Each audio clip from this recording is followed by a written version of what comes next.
Major League playoffs and the World Series. The Atlanta Braves are world champions. Sports Radio 810 WHB, the power of sports. Isn't this a sports show? How do I make a button work over here? Do I need to come in there? No, absolutely not. Not allowed. I don't know what you've done. At the commercial break, by the way, we'll fix this. We'll Freaky Friday our way back. Well, we'll see. Maybe. Will we? I don't know. Almost entirely. How do I play Just a click. clicky button? Click. You just Click part one of the 3 has buttons. to be on. You click on it. What did you do? This is Almost Entirely Sports with Joshua Brisco. Which hotkey are you clicking? What are you trying to click? I don't want to tell you. Don't come in here, Beers. No, Beers, go away! But see, if you don't, I know you don't want to tell us, but at some point, you kind of have to I'm give trying us not to hit something the so we can breaking make it news work. one, and it's not playing. Is cart 3 up? Yes. Take the show with you by listening on the Sports Radio 810 mobile app at 810WHB.com or by searching for Almost Entirely Sports wherever you get your podcasts. Oh, hi, Jason. Hey, ask Jason. So why isn't this playing? Oh, it's because this is old audio. It's being rejected. You have jammed up the whole. I need to reboot it. See, I asked you if there was text in the top left corner. April Fool's, Jason. No, I'm kidding. Okay. This is Almost Entirely Sports on Sports Radio 810 WHB. I got to give credit to Rudy for making the executive decision on the intro.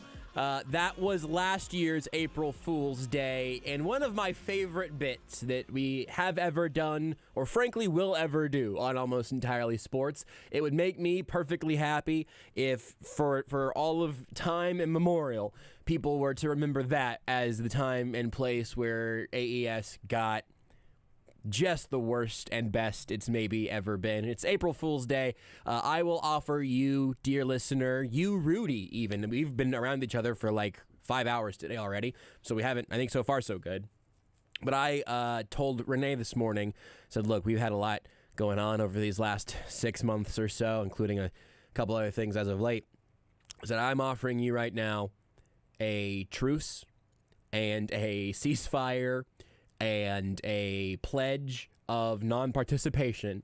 I would like to opt out of April Fool's Day today. Renee agreed, so fiance Renee and I had 0 April Fool's jokes. It's just been, I think we had this conversation at some point last year maybe, or in 2020 perhaps. Everyone was like, we should probably cancel April Fool's Day. Everything's kind of awful right now, and no one needs to be lied to for comedy. We're in a better place now, I would say. I'm not saying just like the world couldn't handle it. I'm saying I don't have the energy to lie to you today, and I don't feel like I want to be lied to unless it's really funny. And April Fool's Day is a hard thing to like successfully make particularly funny. It just takes a really precise touch to be good at it. Yeah, I'm fine with making that truce with you. Thank you. I am, to celebrate April Fool's ton throughout my life. So and I also don't consider myself. I can't just like I'm not always funny. I can't always come up with a good bit. Is that the April Fool's right there? No, I'm just not always funny. I think this is the April Fool's. It's not. I agree with the truce. It's agreed to. So now, April Fool's. see, that's the thing. That was the only bit. That was all I had. If we really want to get the listeners at some point, at 8:30, we can just go like, "Oh, the Chiefs have traded for Minka Fitzpatrick," which is really unlikely because he just signed a big contract extension with the Dolphins. I don't know where they're getting all that money from. I guess from not paying a quarterback, which is the advantage of a rookie quarterback contract. Anyway. I was waiting for the Chiefs, the Dolphins, and Tyreek Hill just all at the same time to tweet out April Fools, and it just never came. Nobody ever did it. Not tagging each other in it. It was just a plan. Hey, our watches synchronized. Okay, and then 5, 4, 3, 2, send. This morning, Rappaport got David Njoku tweeted, "I'm requesting a trade through my agent. Thank you for understanding." And Rappaport retweeted it with David Njoku makes a trade demand. I almost got in though to April Fool's Day because again, I'm not like an April Fool's Day guy. I'm not anti it or anything. I'm just not really. It's just not my thing. I'm not really a holiday guy. But then when I saw Rappaport basically just be like, April Fool's jokes are not funny. This This is like basically saying David Njoku is not saying he's a bad person, but just like, oh, how dare he grow up. Then I was just like, I want everybody April Fool's jokes. Ian Rappaport today. I just want everybody to do it. Every single player in the NFL except for Patrick Mahomes should tweet out a trade demand today. Yeah. I still couldn't deal with it from Mahomes. And tag Rappaport. Ooh, that's pretty good. I like that. So the Chiefs do trade for James Bradberry at some point during tonight's show. We'll tell you for real. But it would be a pretty good bit. See, that's the thing. It would be a pretty good bit though if the ultimate April Fools was us agreeing to not April Fools people, and then we announced some fake trades over the course of the show. I don't know. The real thing is we're not going to be able to top what you heard in the intro, so I feel like that as another excuse to not do it this year is fine with me. I like April Fools when it's a fun gimmick. Like, I don't know if Google has like a fun doodle today, but I feel like that's usually something they do. I'm going to do something that only grandparents do and go to google.com. Actually, nothing. So that's boring. But like Reddit a few years ago did something called The Place, where there's like a big, think of it as like a Microsoft Paint page. And every 5 minutes, every person could color in 1 pixel. And they're doing it again this year. So Rudy, if you want to see, I think it's reddit.com/r/the. Let me see. I don't want to give. Well, that's not right. I don't want to give the wrong URL. It's reddit.com/r/place. And you can see it's crazy. You can see what the hive mind ultimately agrees to. You can see that right now there's a enormous Ukrainian flag across the middle of it all. Everyone sort of agreed. We're on board with that. There was some profane messages to Vladimir Putin earlier, which everyone sort of agreed. I think we're all on board with. And I'm not sure. I'm scrolling around here. Okay. The one I was on this earlier today, there was one message on here that I thought I need to help make sure that this stays where it's at. And it is a little tiny pixel art that says, feed your Neopets. And then a little drawing of a Neopet, particularly a Kachik. Yeah, I remember what a Kachik is. This was my entire childhood. That little doodle is important to me, and I'm glad to see that it's apparently made it this far. But like that, if you can come up with a fun, weird thing to do on April Fools, I think that should be the evolution of the day. I almost said holiday. That feels a little bit bold. I don't know if it's a holiday or not, but it's a thing. If it's just a day where you feel like you get to lie for fun, I mean, I guess just lie more in your day-to-day life, right? Like, just get good at lying, or just lie more, just if you want that little thrill. I'm looking now. I haven't looked at this since like this morning when it was really pretty sparse and a lot of the art on there was sort of disorienting or disoriented, perhaps. They've really made some choices as a community. They've really established some nice little doodles in here, and the Feed Your Neopets one has survived, and that's really exciting. I'm just trying to figure out how Pitt got their logo in here. Who? Pitt, like the University of Pittsburgh. Is it really in there? Yeah, it is in there. Give me a loose. I see a Wisconsin logo. Oh, I see Georgia Tech. There's a lot of big. Yeah, there's an entire Big Ten section with also Kirby in the middle. I see the Bills logo now. Where was Pitt? I've lost it. No, you're right. There's a lot of college logos. One Piece. A lot of little Pokemon things. Here's Florida. I would just say we definitely should not go item by item because it would take forever. Oh, but yeah, it's a fun. There's too many, yeah, for sure. It's just a fun. There's a bunch of little Among Us characters in the bottom of the corner that's like tessellated, basically. It's this again, as you can hear that I'm. We're talking about it now, and I think it's fun. Where's the Chiefs logo? Haven't seen one. Have not yet seen one. This as a bit. St. Louis Blues. You can also see last year, the one they did from a few years ago. I think it's saved somewhere in the Reddit, and it will lock eventually. I don't know if it's at the end of the day today or if it will be up for a while or whatever. But it's an interesting experiment because it's either people like with an organized plan going into it, Or you just see like a pattern or something there. I clicked on it, and then I saw a little thing that said feed your Neopets, and I was like, I'm going to go try to help. I'm going to try to establish the border on this one because I want this to stay for some reason. This matters to me now. That's what April Fools should do. If you walk into your significant other and you say, honey, I don't love you anymore, and then walk away and then yell April Fools, I think you're probably doing it wrong. Or your wife just, or your significant other, that's just the humor they're into, If you really know them. No Marvel stuff either, I haven't noticed. I see Star Wars, but... Yeah, there's some Star Wars, there's some Pokemon. In the top left corner, there is a scoreboard that says New England 3, Atlanta 28. With the timeouts and the clock and everything. This is what, if you give Reddit a paintbrush as a community, what you're looking at here is what they will create. And I think that's beautifying. I was going to say it's beautiful. No, it's beautifying. It's half beautiful, half terrifying. Oh, I like it. It's fun.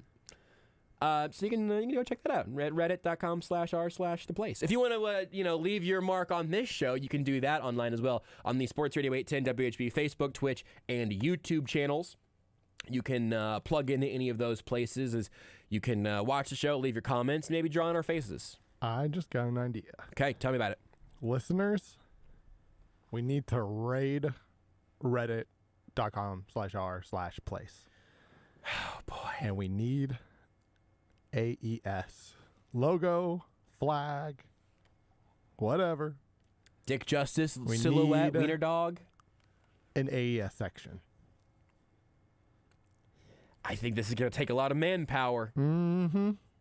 I think this is going to be challenging. Mm-hmm. I think we have to coordinate. Yep.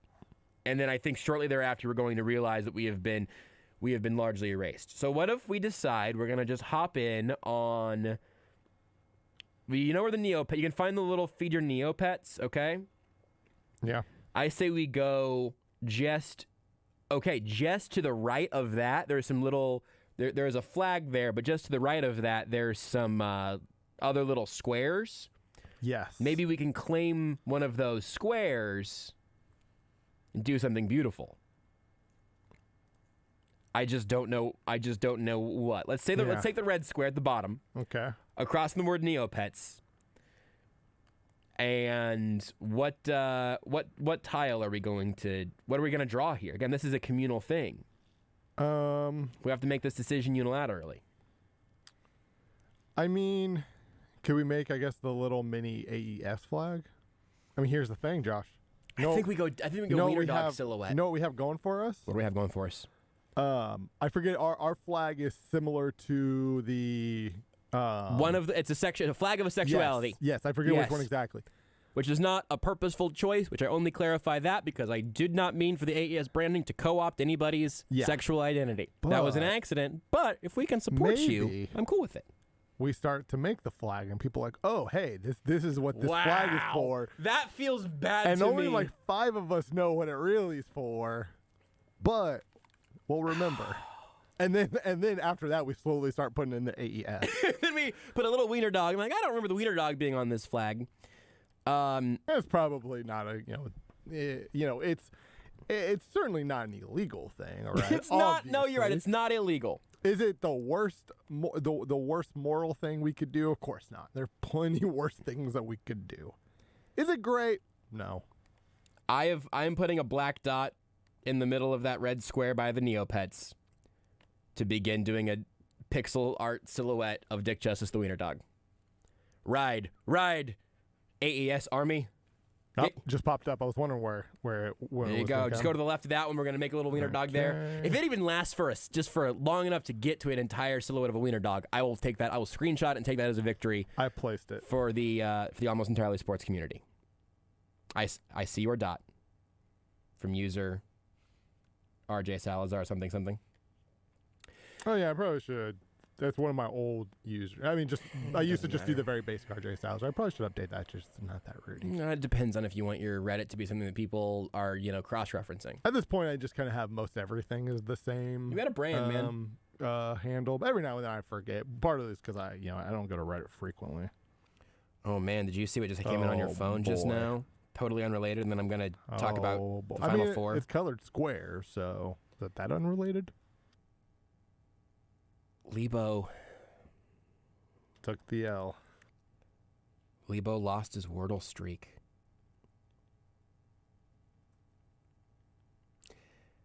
You lost a streak recently, right, Rudy? What's your current Wordle streak? I forgot to play yesterday. I'm at the point where I have forgotten to play at least like 10 different days, so my streak just doesn't get very high anymore. Yeah, I understand that. Mine's at 89.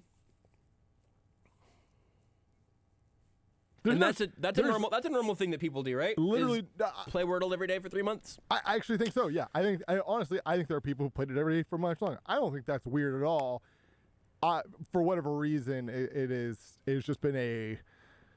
You don't have to explain more yourself. often, You don't have to apologize. You don't have to apologize, Rudy. I'm not putting you on trial for this. Here's what I'll say: there is absolutely nothing wrong with still playing every day, because I think a ton of people have, and I think a ton of people were before. And again, this is not something that you're doing every day that takes 2 hours to get done every day, right? Like there are people who have dailies in video games that they do every day that legitimately take like hours to do. And again, which no shame in that. It's just like this takes you like most days like 10 minutes. I've actually started doing it as I'm going to bed at like literally a minute after midnight, I think is what I did today's. Yeah. So that works out. Or do it in the morning with a cup of coffee. The issue, and this is Matt Derrick's fault. All right, we are talking about games again. I have a Matt Derrick's fault. I have a Final Four take that I'm going to deliver at some point this hour. I promise. Well, so there's Wordle, and then there's Squirtle. That's really where Rudy my shines. calling. Absolutely. I haven't played today, by the way, so maybe I'll hop on while you're talking. You should. Quirtle is 4 games of Wordle at once. That's my favorite form because you can see all of them on your screen at once. You can the way the keyboard's laid out and everything, it really makes sense. Quirtle's a lot of fun. You get more guesses, but it's basically 4 games of Wordle at once. I enjoy it. But then Matt Derrick informed me about octordle.com. OCTORDLE. This feels excessive. .com. Let me ask you a quick question, Rudy. When the word octo is the preface, octopus, octagon, I guess octagonal is another form of octagon. How many is that usually referred to? 2. Nope, it's more than that. 94? It's less than that. 8. Incredible that was the guess you got in between the two. You are a genius. It's 8. So on Octordle, you play 8 games of Wordle simultaneously, or 2 games of Quirtle, and you get, I think, 13 guesses to work through all of that. I played it the first time, and I was like, I don't know, Matt. This one might not be for me, man. I don't know. But then I played it a couple more times, and Octordle is very good. Now, I don't remember the name of the one I'm about to refer to, because I don't know the term. But there is one that's like Sectortle or something that is 16. I started playing it once, and I said, no. This, not at 4, not at 8, but this at 16, this is where I draw the line. So I've drawn the line there. After Octordle, but before the one that's 16. Also, Reddit has allowed me to place another dot, and I accidentally just did a black dot on top of another black dot that somebody had just done. Devastating waste of a pixel placement. Really not looking good on the wiener dog front. Because I'm not going to remember to do this literally 10 minutes from now. I mean, we're still in a decent spot. No one's erased it yet. That's big. Let me do this. I've added one more black dot. Excellent. We're working our way up. Let me tell you this. You might say, Josh, this is a really weird time for you to share some of the action of what's been going on at Radio Row down in New Orleans. Todd Lebo is down there, as you may have heard, across the program today.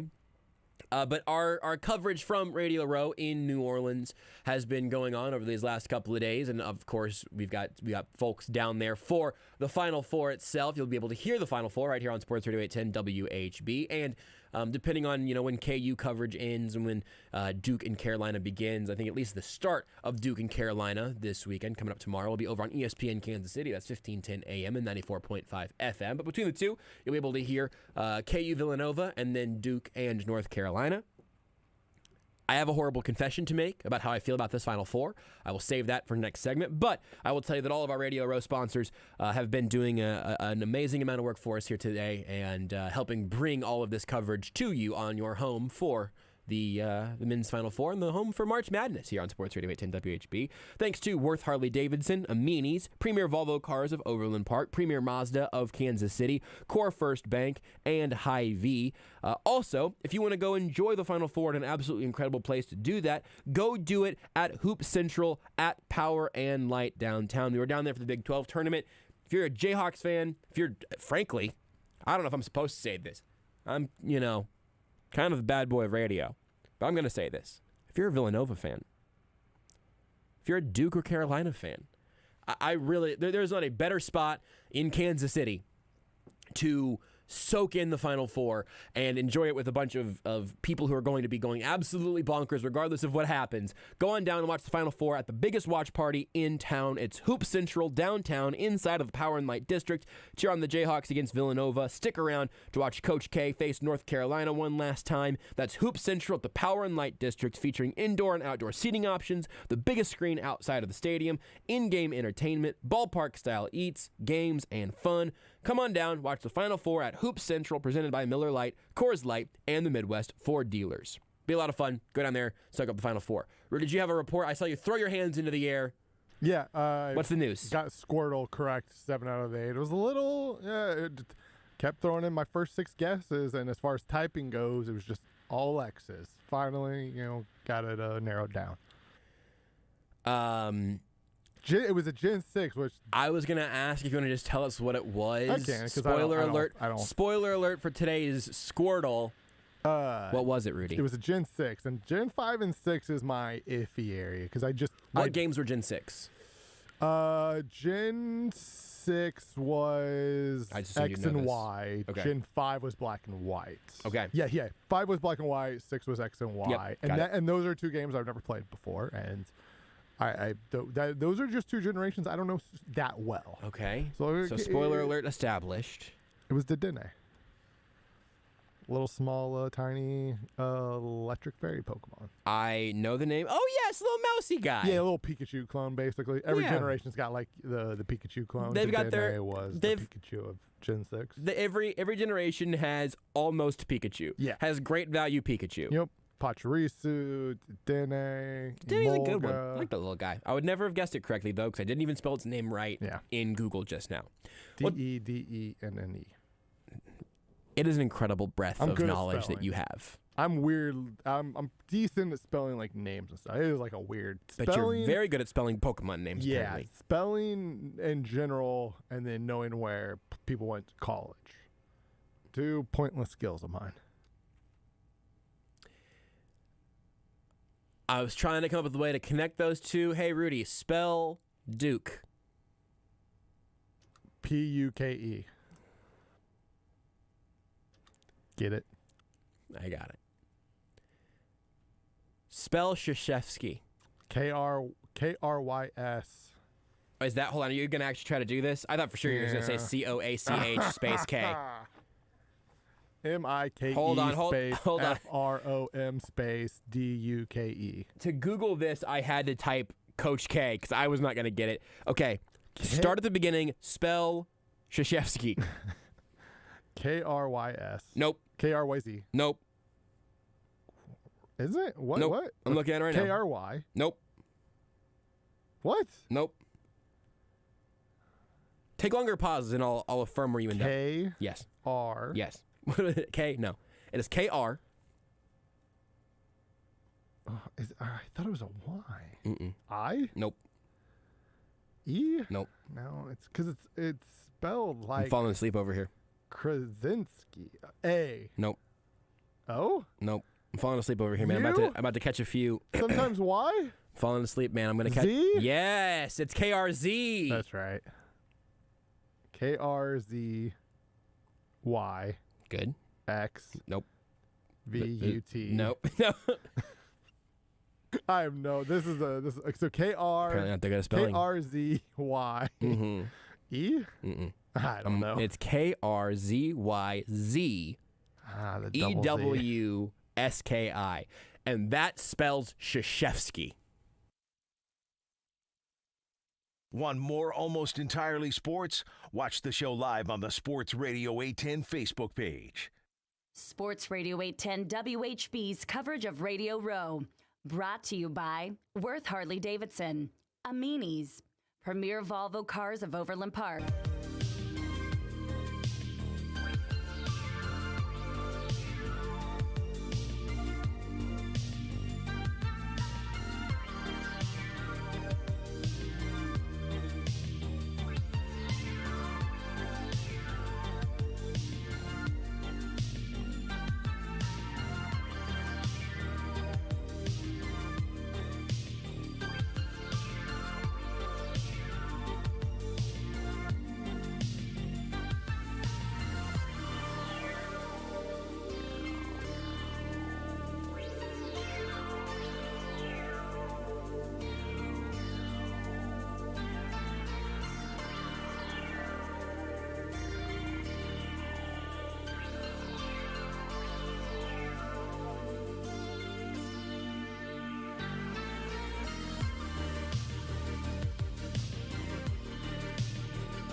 You're listening to Almost Entirely Sports with Joshua Brisco I'm sorry. That's from me gagging so hard. on Sports Radio 810 WHB.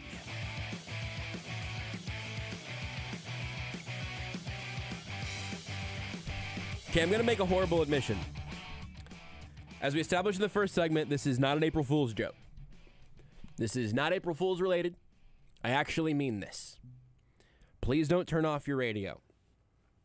I understand that, it's the opinions business, the entertainment business. Try to have opinions and be entertaining on this show, at least every once in a while. Certainly not all the time. Did you hear that for a segment? Sometimes I know I'm going to say things that don't align with everything that you, the listener, might believe, which makes sense because there's a lot of listeners, right? I mean, like a ton of listeners. You trying to tell us that you, this whole time, actually want to run the football?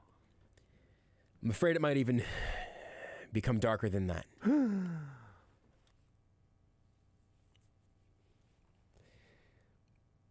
I, believe it or not, like it or not, I'm kind of glad that Duke made the Final Four.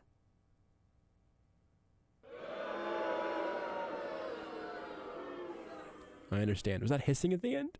Maybe. I think it was hissing at the end. I was like, you know what? We don't generally do drops, but I No. bet we have a boost We didn't. sound or somewhere No, in the those system. people just broke into the studio to boo and hiss at me. I understand why you would boo and hiss at me for this. I hope you allow me the chance to defend myself in this trying time. You should be proud of me because right next to the boo is a Boomer Sooner. Could have played the wrong one by accident very easy. Would have also been weirdly kind of okay, but very strange. I am not, please hear me. Please don't leave me forever. I am not rooting for Duke. I will root for North Carolina tomorrow. I will root for KU or Villanova in the national championship game, particularly if Duke advances.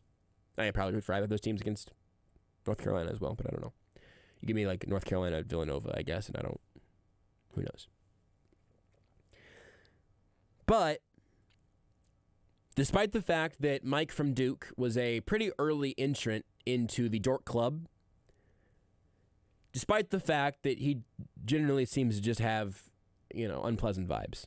Those players seem to really like him, which seems good. Maybe he just has the Saban thing. Rudy earlier mentioned Bill Belichick. I'm not telling you that Duke is likable or that Coach K is likable. They're not. I'm not saying you should think they are. I'm not saying you should root for them. I'm not even rooting for them. Josh just really loves them. I'm certainly not saying that I love them. Loves the brotherhood. But what I am saying is that regardless of what happens next, it's gonna be better because it's in the Final Four or in the national championship game. Like, if Carolina beats Duke again, it is not only, Coach K's career ending on a loss, which would make a lot of Duke haters very happy. I don't know if I'm a Duke hater either. Apparently I love them. But also, it would be pretty freaking hilarious for the two games that Coach K would have gotten the most fanfare for to both have ended in losses to their bloodiest rival. Like, that would be objectively hilarious to anyone who's not a Duke fan. So that would be kind of awesome. If they do win against North Carolina and make it to the national championship game and then lose to KU or Villanova, everything that whole, not week, I guess, it'd just be another day basically, but everything leading up to that game for a day and a half would be all about how Coach K has a chance to go out on top of a ladder cutting down the nets. And then if they lose to KU or Villanova, we would have gotten so much of the nonsense of the whole tournament being on Coach K falling just short, and that would be kind of awesome. And even if Duke were to win the whole thing, and if it's over KU, I understand I'm talking to KU fans right now in large part. If you're a KU fan, you don't have to be a part of this. I get it. But if Duke wins the whole thing, and one of the Mount Rushmore coaches of college basketball history, up there with John Wooden and Ben Franklin and others, would be, I'm going to say it, if he left on top of the ladder, it would be kind of cool. Like you understand it'd be a little cool, right? Yeah. I know he's won before. I don't find him terribly likable, and the Duke program is not likable. I'm not telling you should be rooting for it. The brotherhood, what's not to like? I'm just saying that if it happens, any of the three options, losing to North Carolina And losing to North Carolina in their first ever tournament matchup between those two schools in the Final Four in Coach K's last year would be maybe the highest comedic value. Because you get the whole, Duke's going to get it done. Duke's on the way. Duke's going to do it for Coach K. It's going to happen. Duke's going to do it. The Dapper Dandies.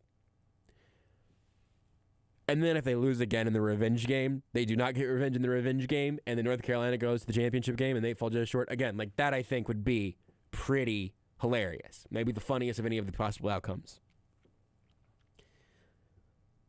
If they win in the championship, losing the championship, still pretty funny. Less funny than losing North Carolina, though.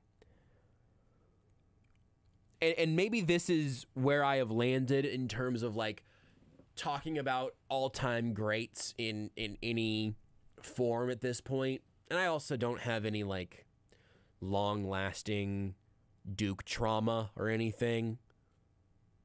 He never broke my heart in particular, so maybe I don't have that venom that some of you may have had earned. I'm not saying it's even wrong to have that venom. But like if Nick Saban wins it all in his farewell tour, that would be kind of cool. I'm tired of Alabama winning. They win way more often than Duke does. But it would, that'd be kind of cool. If Bill Belichick, in this case, it would be directly competing against the Chiefs, who I obviously do like actually, and I do actually have some venom against Bill Belichick, so maybe this one doesn't quite make that translation. Or even really a Chiefs fan. But like if Bill Belichick and maybe he coaches for another, 50 years. And at that point, Patrick Mahomes has just retired after a 55-year-long NFL career. If they win after that with, Thomas Edward Patrick Brady Jr., a quarterback. Or frankly, like if again, this is a bad example because it was literally against the Chiefs, but if Tom Brady would have retired after winning the Super Bowl, it would have been a cool, like, storybook ending. Again, wish that one would have gone different. But maybe I'm just softening up, but I kind of like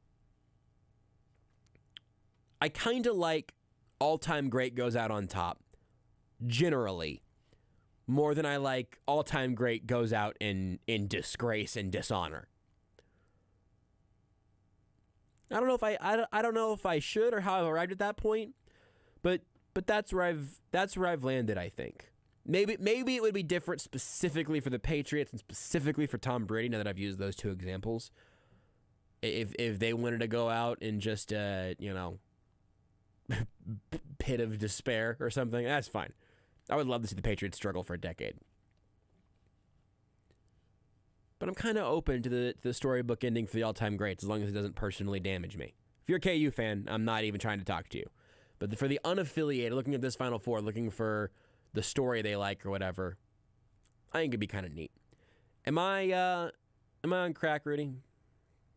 Probably. Yeah, fair enough. Maybe for different reasons.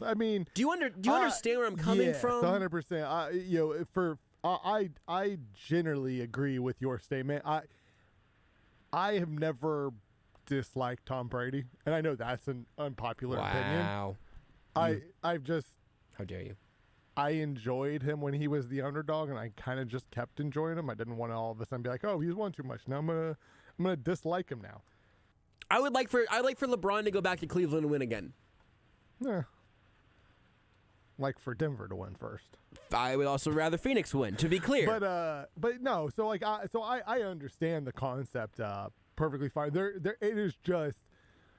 I do not feel this way about Alabama because I generally, when Kentucky, obviously football school, and unfortunately sometimes we fall a little short of making the playoffs. It happens. Like skin of your teeth. Only 4 teams get in. Expand to 6. If we would just, if we beat Georgia, we're probably in the college football playoffs. Sure. It really comes down to just the Georgia game, right? It really does. And hey, it happens. SC's good. Georgia's good. It means more. But when Kentucky's not in it. They actually were so close. I forgot how close they actually were last year. This actually wasn't as heavy of a bit. No, the end of the season got real bad. But yeah, it happens. Point being. I root for Bama. I generally, whenever, like, usually when my team is either out or no longer, or just doesn't make the playoffs, like in baseball, I root for the Dodgers.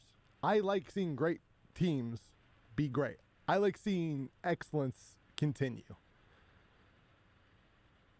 Coach K is my one exception. Oh, really? Okay. All right. Talk to me about it. I enjoy watching, and honestly, it's not even. Some of it's about Coach K because some of the stories that you hear are just so. I mean, don't get me wrong. Really cringy. Saban is a lunatic, right? Belichick's a lunatic, but like, I've never heard a story about any of them inviting the school's newspaper to a closed practice so that they could watch the team watch them practice and get a feel for the team. And then instead of watching them practice, berate all the kids in front of the team because they wrote a bad article. And that's why he got into the dork club, isn't it? Yes. A bad article in which, like, the student the kid who was covering the Duke beat at the time gave the team like a B+ performance in a game that they won. Yeah. That was critical. Or, when it is your last game and the crowd is trying to celebrate you because you've done so much for them, you tell them to shut up. Yeah. Or when you're like yelling at the media, well, you put so much pressure on these kids. No, Mike. Michael from Duke. When you announced that this was going to be your last year, which is fine, you don't have to do it the Roy Williams way. Sure. I don't. If you want a year of like, hey, this is going to be my last year. If you want to set it up right, for whatever your reasons are, no, I have no problem. Even if they're purely like egotistical, like, hey, I want a retirement tour. I got no problem with that. You deserve a retirement tour. Sure. But you then can't go, well, you guys are putting so much pressure on these kids. Well, no, because you put the pressure on them because you said this was your last year. Yeah. So everything you're doing this year is the last time you'll ever do it. That's on you. And it's just always something. And again, not bad things. He seems right. Not bad in the grand scheme of things, right? Like he's not out here punching players in the back of the head. Yes, like for a random example that's never happened. He yells at media, I think, a little too much, and he doesn't really care if you're 19 or 70. He kind of just treats all media the same, it seems like, which, I mean, hey, maybe there's a way to not see age in media, I guess. Yeah, I don't know, he's just right? really woke. Kind of grouchy. It's just there's just like a little bit of hypocrite in there. Yeah, Just no, for sure. I can't get behind, and also, let me make this perfectly clear, more so than Mike from Duke himself, it might be the worst fan base in sports. It is a brutal fan base. Yeah, they suck so much. You have deeper roots in in the college basketball fan base world as a member of Big Blue Nation. And every I blue trust your blood judgment has on that. got their suckiness, right? Like Coach K is essentially on the hot seat every year because he recruits freshmen and one and dones. Mm-hmm. And we apparently, when I say we, the Kentucky fan base apparently hates that. It's weird to me, but like they're mad that there's not more local kids on the team. But then we have a local kid on the team and he kind of sucks. You know, it's just like that's just kind of how it happens sometimes. So like every fan base has their thing, especially blue bloods. Like every blue blood fan base sucks. I just think Duke is even worse because it is just to such an extreme. Update from the Reddit. I feel like we've gotten some support here on the Reddit pixel art situation. Somebody just added what is going to be the head of Dick Justice, the wiener dog, but then it was immediately covered up by another red dot. So the whole 5 minute per pixel thing is what makes all of this possible. Also, it makes it impossible. I 100% get all that, by the way. Like that, I think you have made a series of super fair points. Mm-hmm. I don't begrudge anybody for going that route and saying, no, he seems miserable. Duke is miserable. I don't want Duke fans to be happy. I understand all of that and would not push back on literally any of that regarding why you would not want them to keep winning.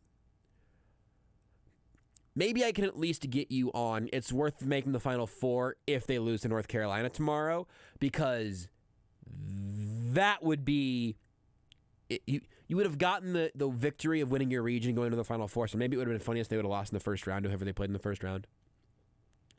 But losing North Carolina, in the Final Four would be pretty freaking funny. You never get that back, right? Like No. it's always They going get to to hold be that that over you forever. Your last loss was to North Carolina, and To the one get to the time championship. you faced each other in the NCAA tournament, and it happened in the Final Four, and you lost to Brady Manick. What do you think Roy Williams would do for a KU North Carolina Final Four? So I think He gets like a split jersey, but instead of a jersey, it's just like a V-neck sweater. So he's definitely got the sweater vest with the Tar Heel blue shirt, Yeah. and then a Jayhawk pin. Wow. I am like 90% confident that is the route that Roy Williams goes. It's, it is Tar Heel blue because hey, he bleeds Tar Heel blue, right? It's where he played at. He went to school there. He obviously was an assistant coach there before going to KU, and obviously finished his career there. But he's gonna rock that KU pin because he enjoys it. He is very appreciative of his time at KU, right? He supports the team. He wants to see KU win. He doesn't want to see KU win at the expense of North Carolina, obviously. But it's like anytime North Carolina is not in the tournament or gets knocked out, that means rooting for Kansas.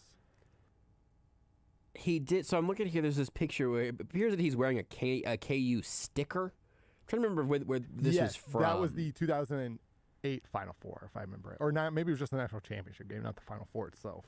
No, so this was. So here there's a really. Because I think KU beat North Carolina in the Final Four game that year, and then he was there supporting KU in the national title game.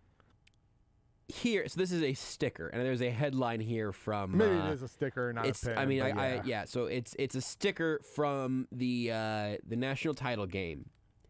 The headline is "Bad move, Roy. You're not in Kansas anymore, so don't wear their logo." So dumb. He was there for like a decade. He's also the head basketball coach at North Carolina, though you wouldn't have known it by his attire Monday night. Maybe you heard Williams was in the Alamo Dome rooting for the Kansas Jayhawks during the national title game. No surprise there. After all, Williams spent 15 years as the head coach at KU. Also, his son Scott, who lives in London, was still in town, and Williams wanted to spend as much time as possible with him. Weird detail.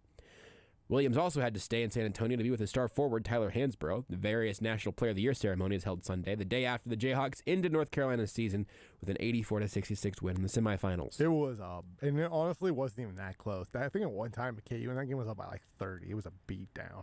All of this was understandable. But when he put a Jayhawk sticker on his shirt, fresh wounds were ripped open. Untold numbers of North Carolina fans felt as if they'd suddenly been gut punched. And understanding what was replaced by anger, disappointment, and hurt. That sticker was exactly what it was intended to be, a visible sign that Roy was supporting Kansas. It also rubbed more than a few North Carolina fans the wrong way. I'm one of them. Who wrote this? Like, what is this? What outlet is this? Well, so this is the funny thing, is I was prepared to flame whoever wrote this, but it was published on Sports Illustrated in 2008, and it just says SI staff. So it's written in first person, but somewhere in the last 14 years, that author page was lost to time, and I can only guess. Well, allergy season's back, and I really got to blow my nose. We have to take a break anyway, so I might as well do that. I'm gonna throw a break. I'm gonna blow my nose. We'll come back and talk about something else next. Did you know you can listen to Almost Entirely Sports anywhere, anytime? Well, you can. Just search for Almost.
This is Almost Entirely Sports with Joshua Brisco Friends who bleep on Virginia together stay together. Exactly. on Sports Radio 810 WHB. There's a little bit of NFL news earlier today, not long ago, I mean like an hour ago, that is kind of interesting and like just worth putting an eye on from the Chiefs' perspective for a reason I'll explain momentarily. Dolphins cornerback Xavier Howard has agreed to a new 5-year deal with $50 million in new money, almost 51. As part of the deal, he gets the most guaranteed money for a corner in NFL history. That's per Field Yates. He also tweeted, Dolphins and Howard agreed to a restructured contract prior to last season with an understanding that a new deal would be discussed this offseason. Mike Garafolo of NFL Network says Dolphins cornerback Xavier Howard is set to earn $55 million over the next 3 years. Over the next 5 years, he's on the books for $90 million with another 5 in incentives. So it's an extension of $25 million per year, basically, through what the actual extension is. Again, from Garofalo, it says it's a DeAndre Hopkins-esque contract, sweetening that will muddle the notion of the highest-paid cornerback. But for Howard, it's a nice bump. First of all, as we mentioned earlier, where are the Dolphins getting all this money? Answer is rookie contract quarterback. If they want to actually do this, they ought to give Tua this year, and if he stinks or isn't excellent, they need to take another swing at quarterback next year. But for the specifics of the cornerback market, we talked about this a little bit with Verderam last night. Stephon Gilmore kind of waiting for the market to come to him. Sounds like the Chiefs are waiting for his number to come down. James Bradbury, an option in a trade from the Giants. But premier cornerback play is still expensive in the NFL. That's not surprising. I would be surprised if the Chiefs at any point in the near future are willing to pay that premium, at least in terms of salary cap space. Maybe a draft pick, probably some dude off the street who will start 17 games and play pretty well. That's just kind of what they do. You are listening to Almost Entirely Sports with Joshua Brisco on Sports Radio 810 WHB.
You're listening to Almost Entirely Sports. You know, Cal makes Brad call him dad. Can't call him coach. Really? He makes him call him dad in practice. That's kind of bleeped up. I don't like that. That's kind of weird. With Joshua Brisco. Like, could you imagine Tyler Self calling Bill dad in practice? No. I know plenty of KU fans that call him daddy, but that's different. On ESPN Kansas City. April Fools. April Fools. We're not on ESPN Kansas City. We're on Sports Radio 810 WHB. That's another liner that just made its first Sports Radio 810 debut, despite the fact we've been doing this show down here for, 3 years? Longer? Just going with the April Fool's bit. April Fools. It's not ESPN Kansas City. It's Sports Radio 810. I didn't make a mistake. I thought we agreed to an April Fool's truce earlier, but that's the good news, is that we can always just say that was a fool's also, and so we continue fooling everybody here on Almost Entirely Sports. This is a good radio show. April Fools. All of our coverage of the Final Four, the national championship game, both of which you can hear right here on Sports Radio 810 WHB, is all brought to you by Worth Harley-Davidson, Amini's, Premier Volvo Cars of Overland Park, Premier Mazda of Kansas City, Core First Bank, and Hy-Vee. Plus, if you are in the area, you want to watch the games in an awesome atmosphere, go to Hoop Central in P&L downtown. It's going to be awesome. You got the big screen out there in the KC Live area, and all of that's brought to you by Miller Lite, Coors Light, and the Midwest Ford dealers. We'll talk about all that now with Kevin Flaherty of 24/7 Sports, CBSSports.com. Thought about getting your byline wrong on purpose, Kevin, to stick with the bit, and then I thought better of it. So you and your employers are welcome. Thanks. I appreciate that. By the way, I hadn't heard that clip of you guys talking about Calipari and Brad before. That kind of cracks me up. And, Brad Calipari and John Calipari gave us the best quote of this entire basketball season, which I am very grateful for as somebody who works in the media. I don't know. Rudy might know what the quote in question is as our resident Kentucky guy. I don't know if I do. I don't know the quote. So Calipari was asked earlier this year why the coaches wore suits. Do you remember this, Rudy? I think I might have weirdly missed this. I'm totally in the dark. And he says, Brad came home and he had just gotten a new suit, and he was all excited for us to wear suits because, Brad's an assistant coach now. And Cal says that pretty much meant that we had to wear suits. And then he ended the quote with, and I quote, "You guys have to understand I'm sleeping with this kid's mom." I've missed this, and that is fantastic. Wow. So yeah, if you go out there and Twitter search, Calipari sleeping with this kid's mom, you will in fact see the quote out there. It was real and it was spectacular. Wow, that is tremendous. Now, it's going to be weird that Rudy has to search that on Twitter for a second time. But that's part of it. Wow. Okay. That is all right. You win. That's the quote of the year. I don't think it can be topped. No, I don't. Definitely not. I don't know if it can be. That is fabulous. I made a horrible admission in the first hour of the show tonight, Kevin, and we'll talk about KU in particular here at some point as well. But I'm starting on the other side. Here's my horrible admission, and just. If you hate, please don't hang up. If you want me to step away and let Rudy finish the segment, I'll let you guys do it. But I'm kind of glad that Duke made it to the Final Four, especially with this matchup in mind, because if they lose to North Carolina, it's going to be so funny. But even if they win, if they lose in the national championship game, it'll be pretty funny. And if they win the whole thing, it might be kind of cool as a send-off for one of the great coaches of all time, who I don't particularly care for or care for the program of. But I say this in a whisper and in a pained one because I'm not proud of my own feelings here. Help me. Sure. I mean, I definitely get that entire range of emotions, right? Because, there are some people out there who, shockingly enough, and maybe I should say this in a whisper as well, bring it down. actively, despise Coach K. and so, those people do exist. And I think that those are the people that maybe have the best weekend in store for them. Yeah. Because on one hand, they get to enjoy the storylines if things go wrong.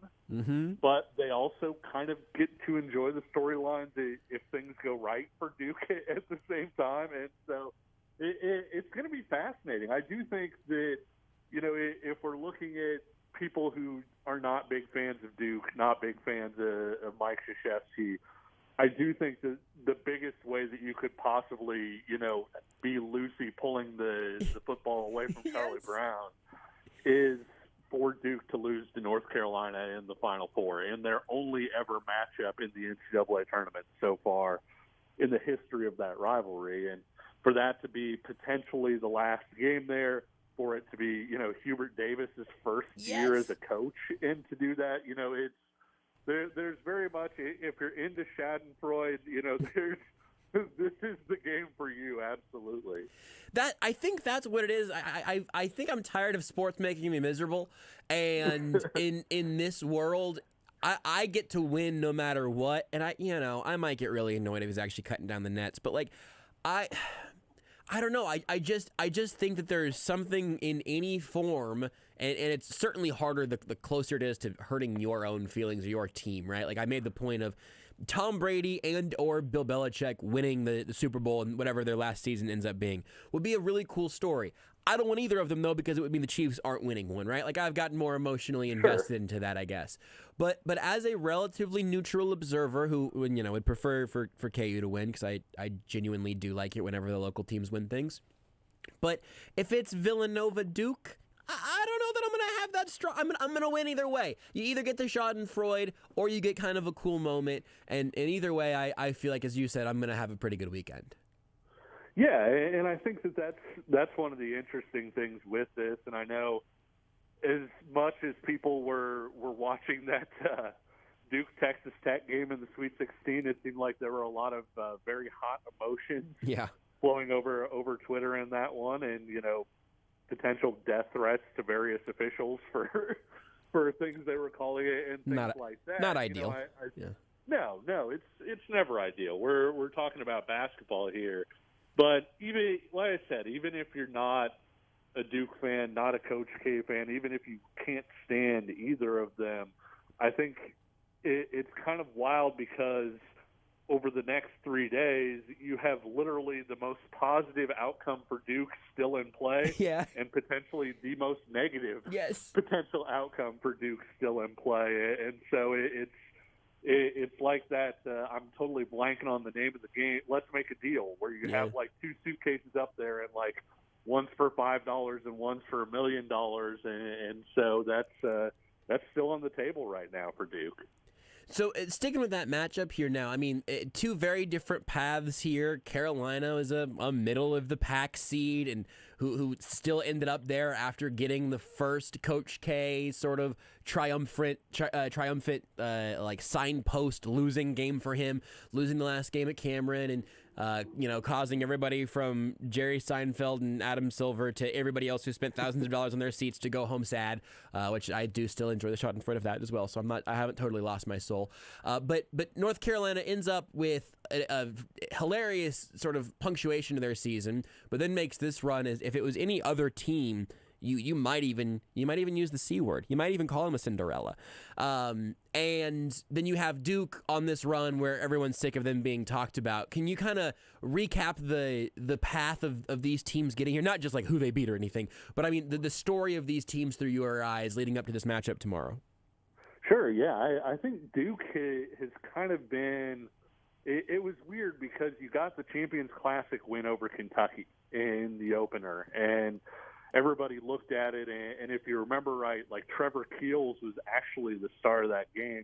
Paulo Banchero went into the locker room with cramps, and then it came out that, he loses something like 10 or 15 pounds every single game, something like that. And so there were things that they had to do to fix that. But when Trevor Keels had that game, it kind of shocked everybody, I think, Josh, in that people felt like, okay, Duke has maybe 2 or 3 first-rounders, and then it jumped up to, okay, this team maybe has 5, in the upcoming NBA draft, because Wendell Moore made a big jump forward too, and Keels was a guy that I think people liked, but then after that game, NBA teams started kind of scratching their chin and saying, maybe they do have 5, and then they go into the ACC, which was sort of a conference wasteland for a lot of the season, and the league really didn't do well in out-of-conference play. It was very similar to what happened with the Pac-12 last year, where the Pac-12 was awful in non-conference play, and some teams got better.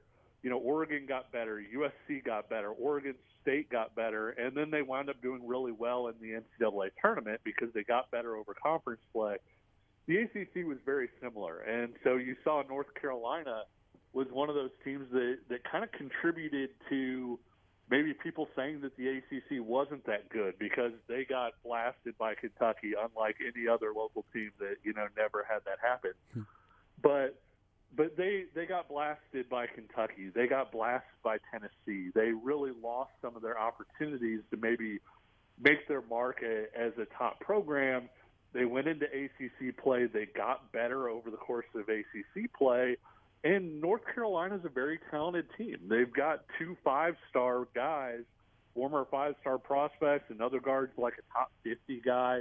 So they've got talent in that starting lineup, and it kind of came together. And one of the things that really brought it together was the emergence of Brady Manick, who I'm sure Kansas fans are very familiar with from his time at Oklahoma. And so by the time North Carolina hit the NCAA tournament, that really wasn't an 8 seed anymore. I mean, yes, the way that teams are seeded, it's over the course of your whole season. It's not an eye test thing. It is pretty much exclusively a resume thing. And North Carolina's resume said they were an 8 seed, but they were significantly better than what that was. And you saw that in the second round with the upset of Baylor.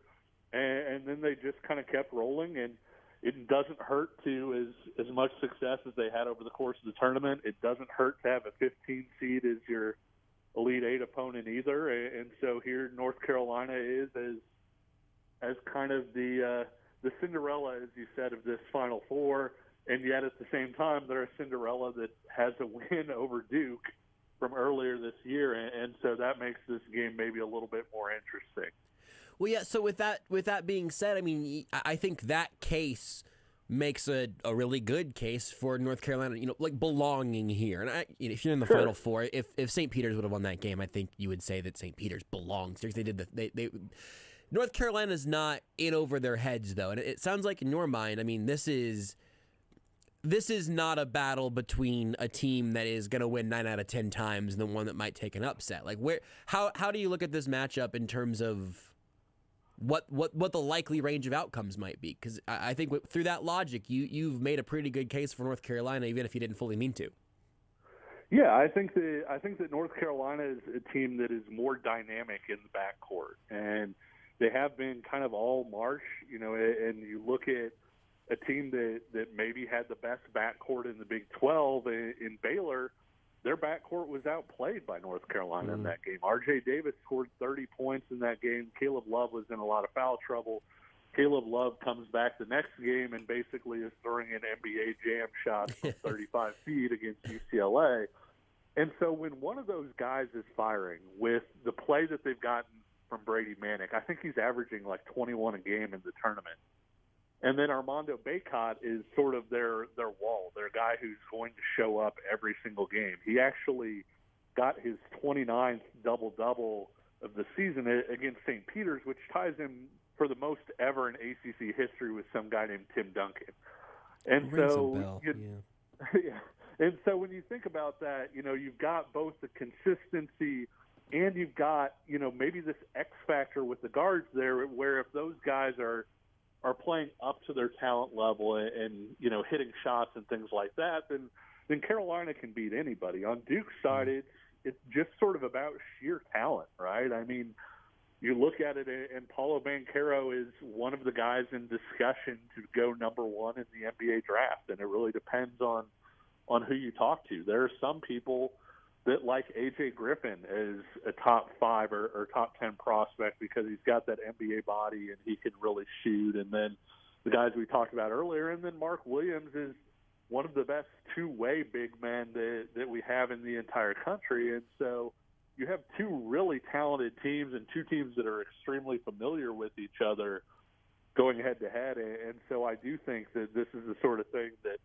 if it's not 50-50, then it's somewhat close, like 55-45 or on the high end 60-40, where North Carolina is going to win its fair share of these matchups, even if Duke is the favorite team.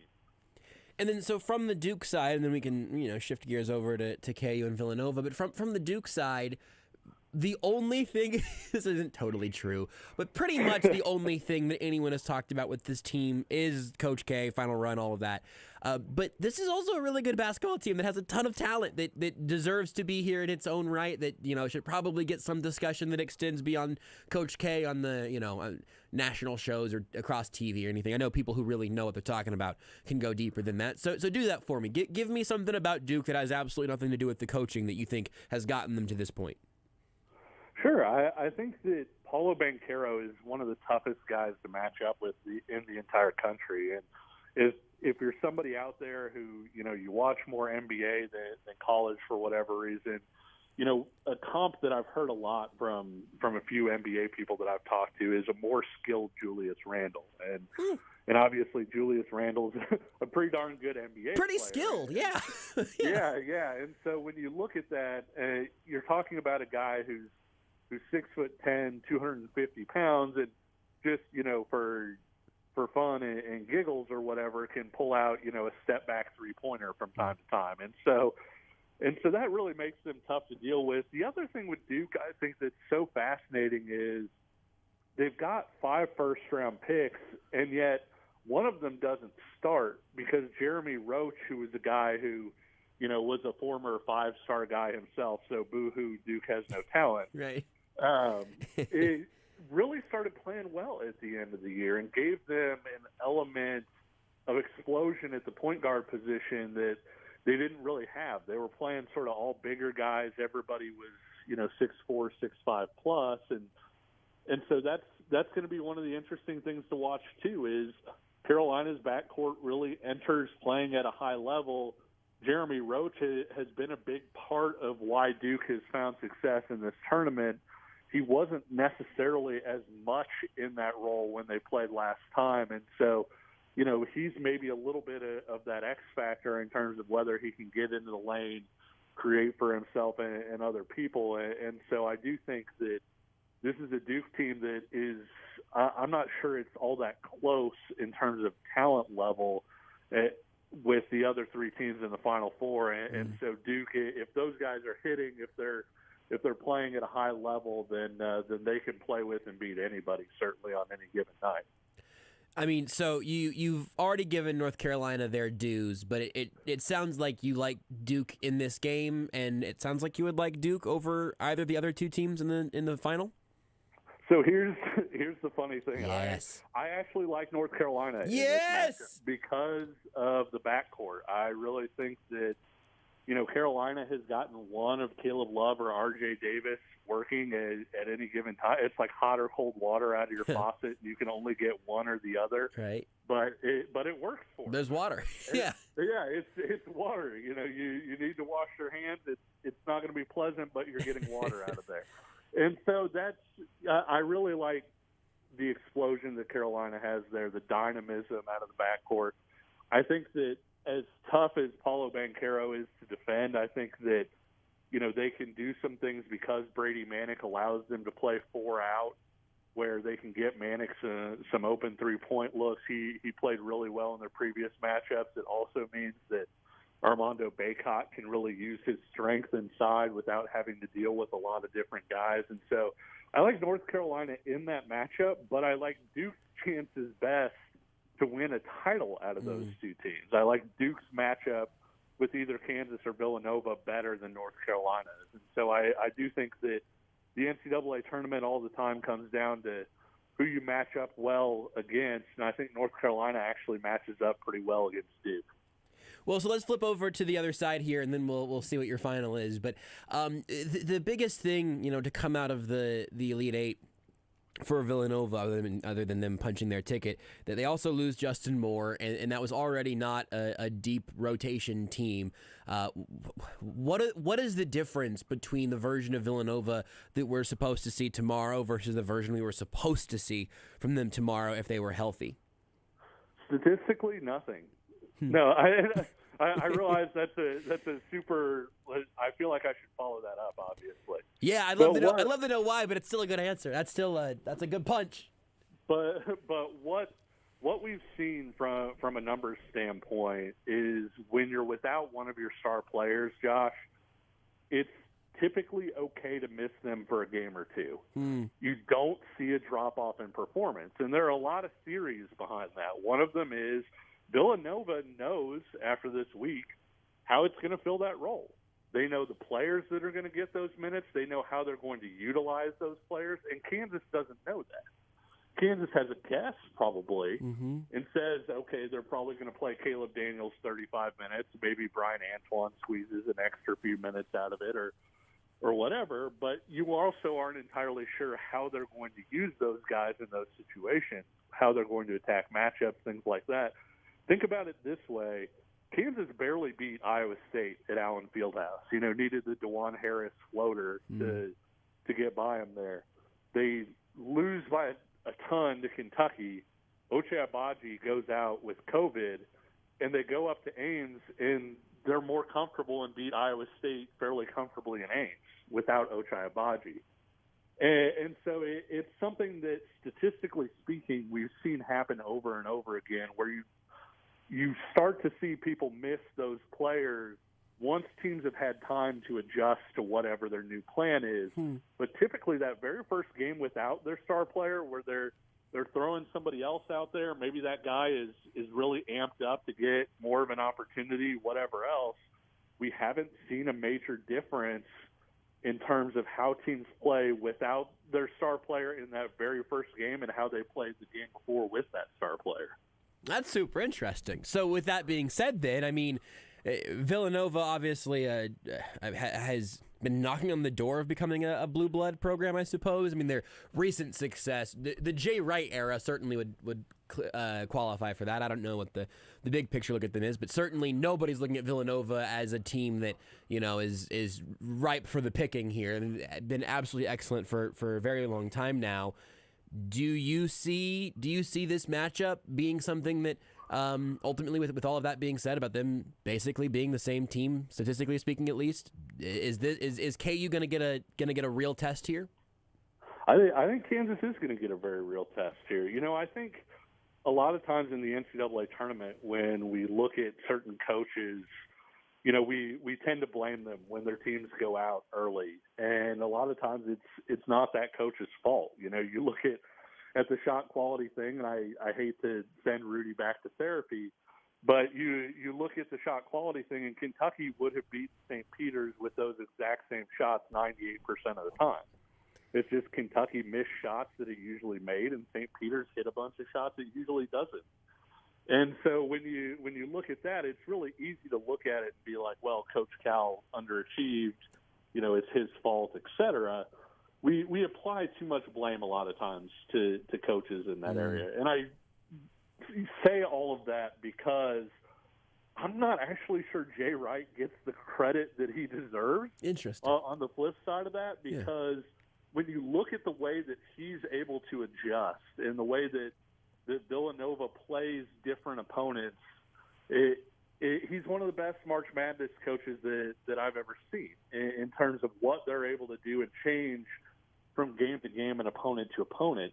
Kansas fans will remember in 2016, Perry Ellis scores, I think, 27 against Maryland in the Sweet 16, is just totally dominant, and he gets 5 shots against Villanova in the Elite Eight. In 2 days, they built a plan to take Perry Ellis out of the game. And when you look at their their second most recent meeting, because they met last year, the year before, Kansas had the best team in the country and went and played Villanova, and they lost it, and they really held down Udoka Azubuike in a year when not many teams could make that claim, and Villanova did it without a true center.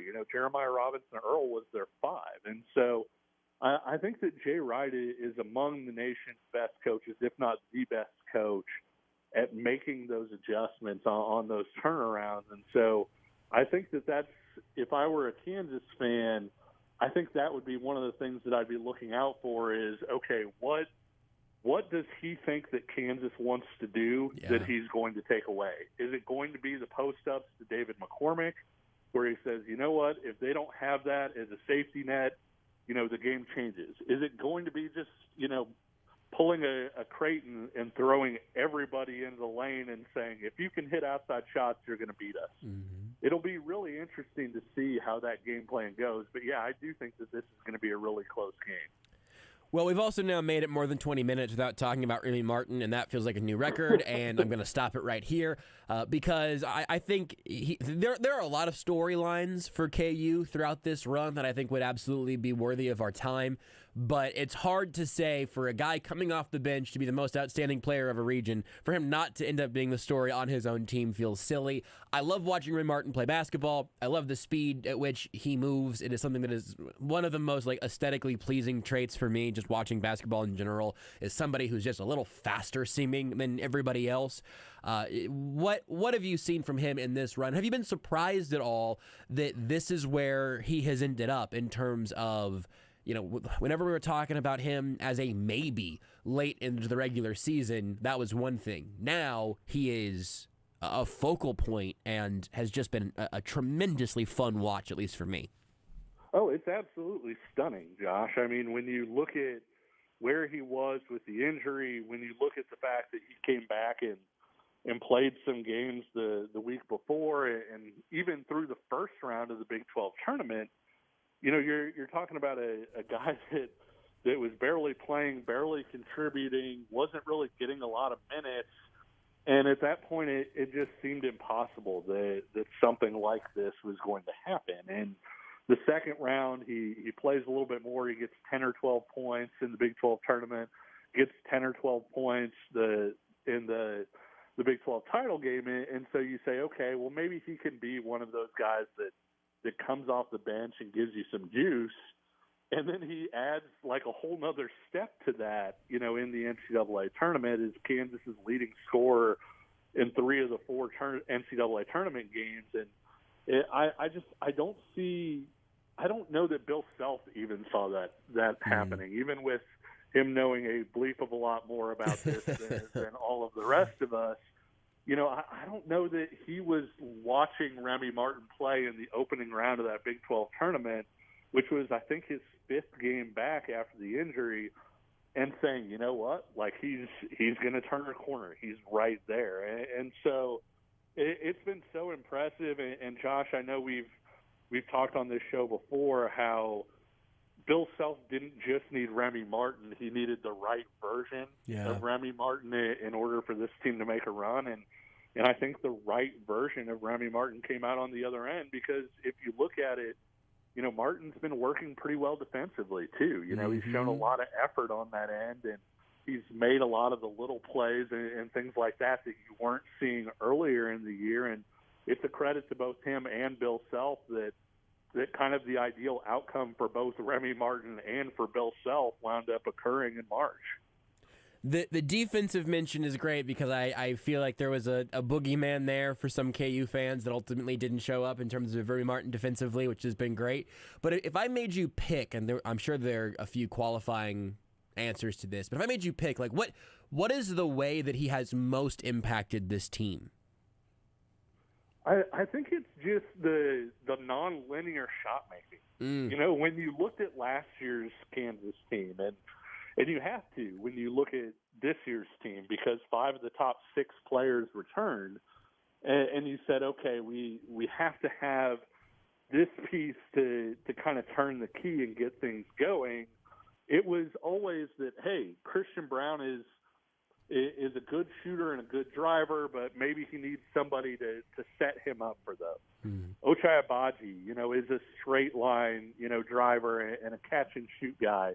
He needs somebody to give him those touches. David McCormick is a post-up guy, but, man, it would help him if you had somebody to slide him the occasional easy bucket or two, with the pass. And so when you look at that, it wasn't just that Remy Martin, takes shots that are NBA 2K type shots where, he goes into the middle of the lane, throws a spin move for no reason and then hits the fadeaway from 18 feet. I mean, yes, that helps, and that's got to be frustrating for a defense because on one hand you're like, we just forced this guy to take the absolute shot we wanted him to take, and he made it anyway. But I think his ability to create shots for other people, the way that he's able to dart around it and in a non-linear way, I think helps make everybody around him better offensively. And I think that that's helped them unlock certain defenses where teams have basically dared KU's point guard to score on them. When you look at Creighton and how it was defending Kansas, they had the center, sitting in the lane, but they also basically had the power forward defending DeJuan Harris by sitting in the lane and daring him to shoot. And that's a situation where Creighton's saying, hey, if your point guard can hit shots, power to you, but this is the hill we're going down on. And Remy Martin comes in, and you can't play that way anymore. Mm-hmm. He opens everything else up and throws a wrench into that. And so I think that creativity, and sometimes I'm not sure that Remy Martin even knows what he's doing, but if he doesn't know what he's doing, the defenses certainly don't know either. The non-linear shot making as a phrase is excellent. I love that. And also, sometimes Remy Martin's button mashing, and that makes me love him more, not less. If you look at the rest of it, go non-Remy Martin division, and you say, hey, here's something that if this goes wrong, and it could go wrong, KU is in trouble. What would be the first thing that would jump out to you? Well, I think Kansas's defense has been at such a high level, and nobody's really talking about it. When you look at the fact that, Kansas held Providence in the first half to 17 points, which was the lowest number of points that Providence had ever scored in an NCAA tournament half. Mm. Then in the very next game, Kansas holds Miami to 15 second half points. And when you think about the tempo that Miami plays, that's holding teams to 32 points over a 40-minute period is ridiculous. Especially when you're not Virginia and you're not taking every second of the shot clock every time you have the ball. And when you don't literally deflate the balls ahead of time just to try to make it feel more like the 1900s, yeah. Yeah, and so that, some of that is obviously, three-point variance, guys miss shots sometimes and all of that. But it's also something that I think, Josh, when we look back at mid-January, I'm not sure we could have seen this outcome coming. Because when you look at it, according to Bart Torvik, through January 31st, Kansas had the 52nd best defense in the country, which that's not bad unless you want to win a national title, in which case it's way too low and you can't do it. Right. At least it hasn't been done since we started tracking this stuff. From February 1st on, so the very next day on, Kansas has the number 4 defense in the entire country. And so when you look at that kind of turnaround where you go from you're outside of the acceptable range for a national title contender into you have one of the very elite defenses in the entire country, that's the thing that stands out as something that has probably gotten Kansas to this point as much as anything. And I think that's where that 3-point variance comes in, because Villanova is probably not going to play an up-tempo game, and you can't really rush Villanova. When you play Villanova, you're playing Villanova basketball. And so if Villanova is taking the time down to 20 seconds, 25 seconds, they're using that shot clock, and they're making shots, I think the deflation of the Kansas defense could be sort of the one thing that really sends them home. Because I do think that if Kansas itself is missing shots, I feel like they get enough points from other stuff that they might be okay. But I think if the defense doesn't hold up, that's the thing that we're probably talking about and saying, okay, they just couldn't get it done on that end, and that's why Kansas is going home. So we can get you out of here on this, I guess. What do you think happens? You've given us North Carolina on one side. Are we getting the Roy Williams Bowl? I do think that Kansas gets by Villanova, but I do think it's going to be close, and possibly the sort of thing that's separated by a few possessions here or there. It might be the sort of thing where it's a 2 or 3 point game in the final minute, and free throws are made where Kansas wins by 6 or 8 or something like that. But I do expect a really close game throughout. I think that even with Villanova playing up to its usual level, which we talked about, I think Kansas probably has a few more ways to put the ball in the basket than Villanova does. And I think that even if Villanova is able to force Kansas to play its tempo, is able to keep Kansas out of transition and all of those things, I just think Kansas has that little bit more oomph than Villanova has at this point. Well, you also said that you think that KU and Villanova would match up better with North Carolina than they would with Duke. So if we do get we got to come up with a better portmanteau for the Roy Williams Memorial National Championship. Memorial as a coach, not as a person, everybody. That's no April Fool's jokes here. Still with us. It's fine. If KU has the advantage in that matchup, does that mean right now you like a Jayhawks National Championship?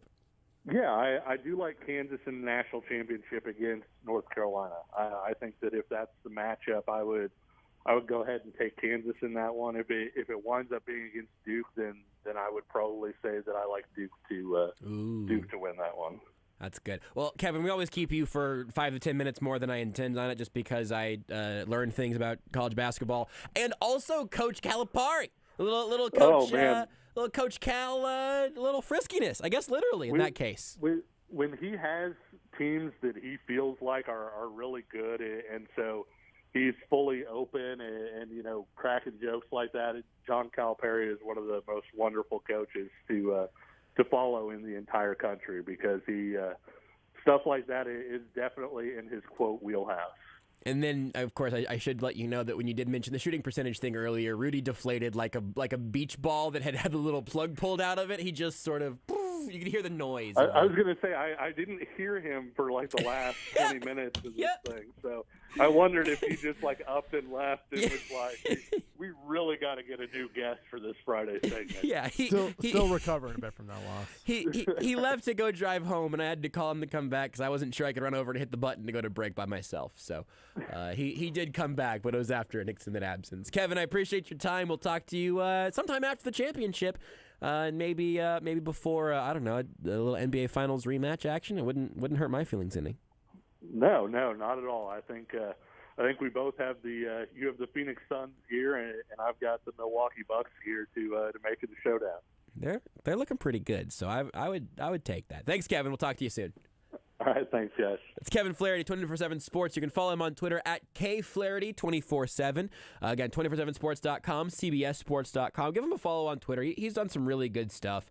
Every step of the way throughout college basketball season. If you want more college basketball outside of the Final Four, he's a place to go. If you want more college basketball inside the Final Four, I just think Kevin does a tremendous job. Even though he's a Bucks fan, which means I will begin hating him just as soon as it becomes necessary. It'll become a violent hatred, a vicious hatred that will last a couple of weeks. And maybe we get a different result this time. Please? I don't know. I could watch the Suns lose another final. I'm so excited for the NBA playoffs to come around, but if they get there again and then they lose, I might take a vacation week. Call me when you get an MVP. We already have one. The voters just don't recognize it yet. Take the show with you wherever you go. Listen live on the Sports Radio 810 mobile app and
You're listening to Almost Entirely Sports. I'm really not trying to be defensive or rude to you, YouTube commenter. I'm sorry that I almost certainly sound defensive here. He's just a mean boy. I'm just a mean boy.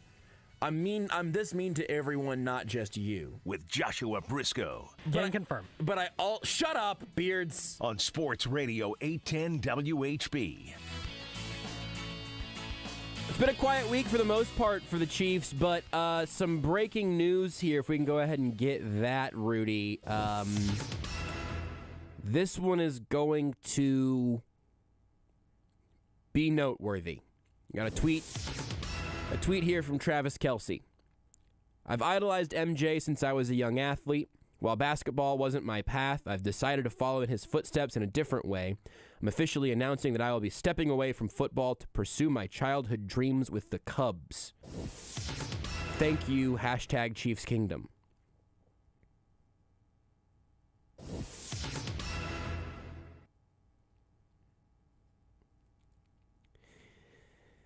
Now, maybe. Go ahead, Rudy. Maybe. A little plot twist here. He didn't know what day it was. What? No. That's my theory. No, not that. He's gone. It's not even actually a baseball thing. Like we're all thinking Cubs. Oh, baseball. No. This is a football to football move. You know who owns the Cubs? Somebody Ricketts. I think it's Tom Ricketts. Something Ricketts. Maybe Dan Ricketts. It's the Ricketts. The Ricketts family. Know who's the favorite to win the bid for Chelsea football? I imagine it's one of the Ricketts. It's the Ricketts. Are Chelsea referred to as the Cubs? No, but okay, I didn't think so. Ricketts, maybe he's just saying. He didn't say I'm looking forward to going and playing for the Ricketts family. He said @Cub with the @Cubs. Yeah, but it's like when everybody shouts out the Clarks, right? Sometimes you get names. The Ricketts. The Ricketts are all the teams that they own. The Cubs are just all the teams that they own. They'll be the Chelsea Cubs now. I don't think that's true. Who knows? So I told you at the beginning of the show today we weren't going to pull any April Fools on you, but I feel like reading a tweet from Travis Kelce does not necessarily break that trust. We didn't do it. He did. I just read you a tweet from Travis Kelce. Is it April 1st? Is that a day famously connected to telling lies in hopes of making somebody... I hope no one got in a car accident, because I just read that. Who forgot what day it was, just driving around, now they're in a ditch. I'll say, though, man. Blame Travis Kelce if that happens. Hold on, time out. Hold on. A guy who's from a city with a baseball team, he chose a different team. You're from Cincinnati. This got hurt. Could have been a Guardian. That's Cleveland. What'd I say? Cincinnati, which is where he played college Are football. they not the Cincinnati Guardians and the Cleveland Reds? Are we sure that's not what it is? Just as a public service announcement, today is April Fool's Day. He is from Cleveland, right? Played football in Cincinnati, but he's from Cleveland? That's correct. But you went... I wasn't sure which way you were going. I have no idea. And so I thought you were going to say Cleveland, but then you said Cincinnati, and then I got confused as to what the bit was going to be. But yeah, he's from Cleveland. Played at Cincinnati. Big Tigers fan. That's Detroit. No, those are the Lions. That's football. Who's on first? I think you're talking about the English national team. But there are 3 Lions, not just the one. I'm making the case, both as an unreliable narrator here and as somebody who very much enjoys watching Travis Kelce play football with the Kansas City Chiefs. I know what day it is. I knew what day it was when I saw that. And it did not get me for a second. And I still did not care for it. I do not like any tweet from Travis Kelce about his retirement. I got a tweet in response to my retweet from KJ on Twitter. He said, bro, I legit put my phone down and walked away. He got me? Or did he? I don't know. WTF, man. Now, here's the thing. He says he was going to follow in MJ's path. Do we think that he thinks that MJ played for the Cubs, maybe? He's going to Chicago. It's different MJ team. played for the White Sox. I know. He's going to build his own legacy as a two-sport athlete in the same city. Go play for the Royals. Do you think conflict of interest should be paid by Patrick Mahomes in part, right? True. There's certainly some NFL law there.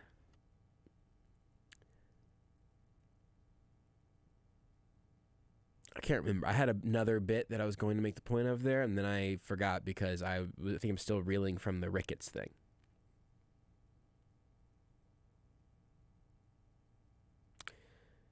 Anyway.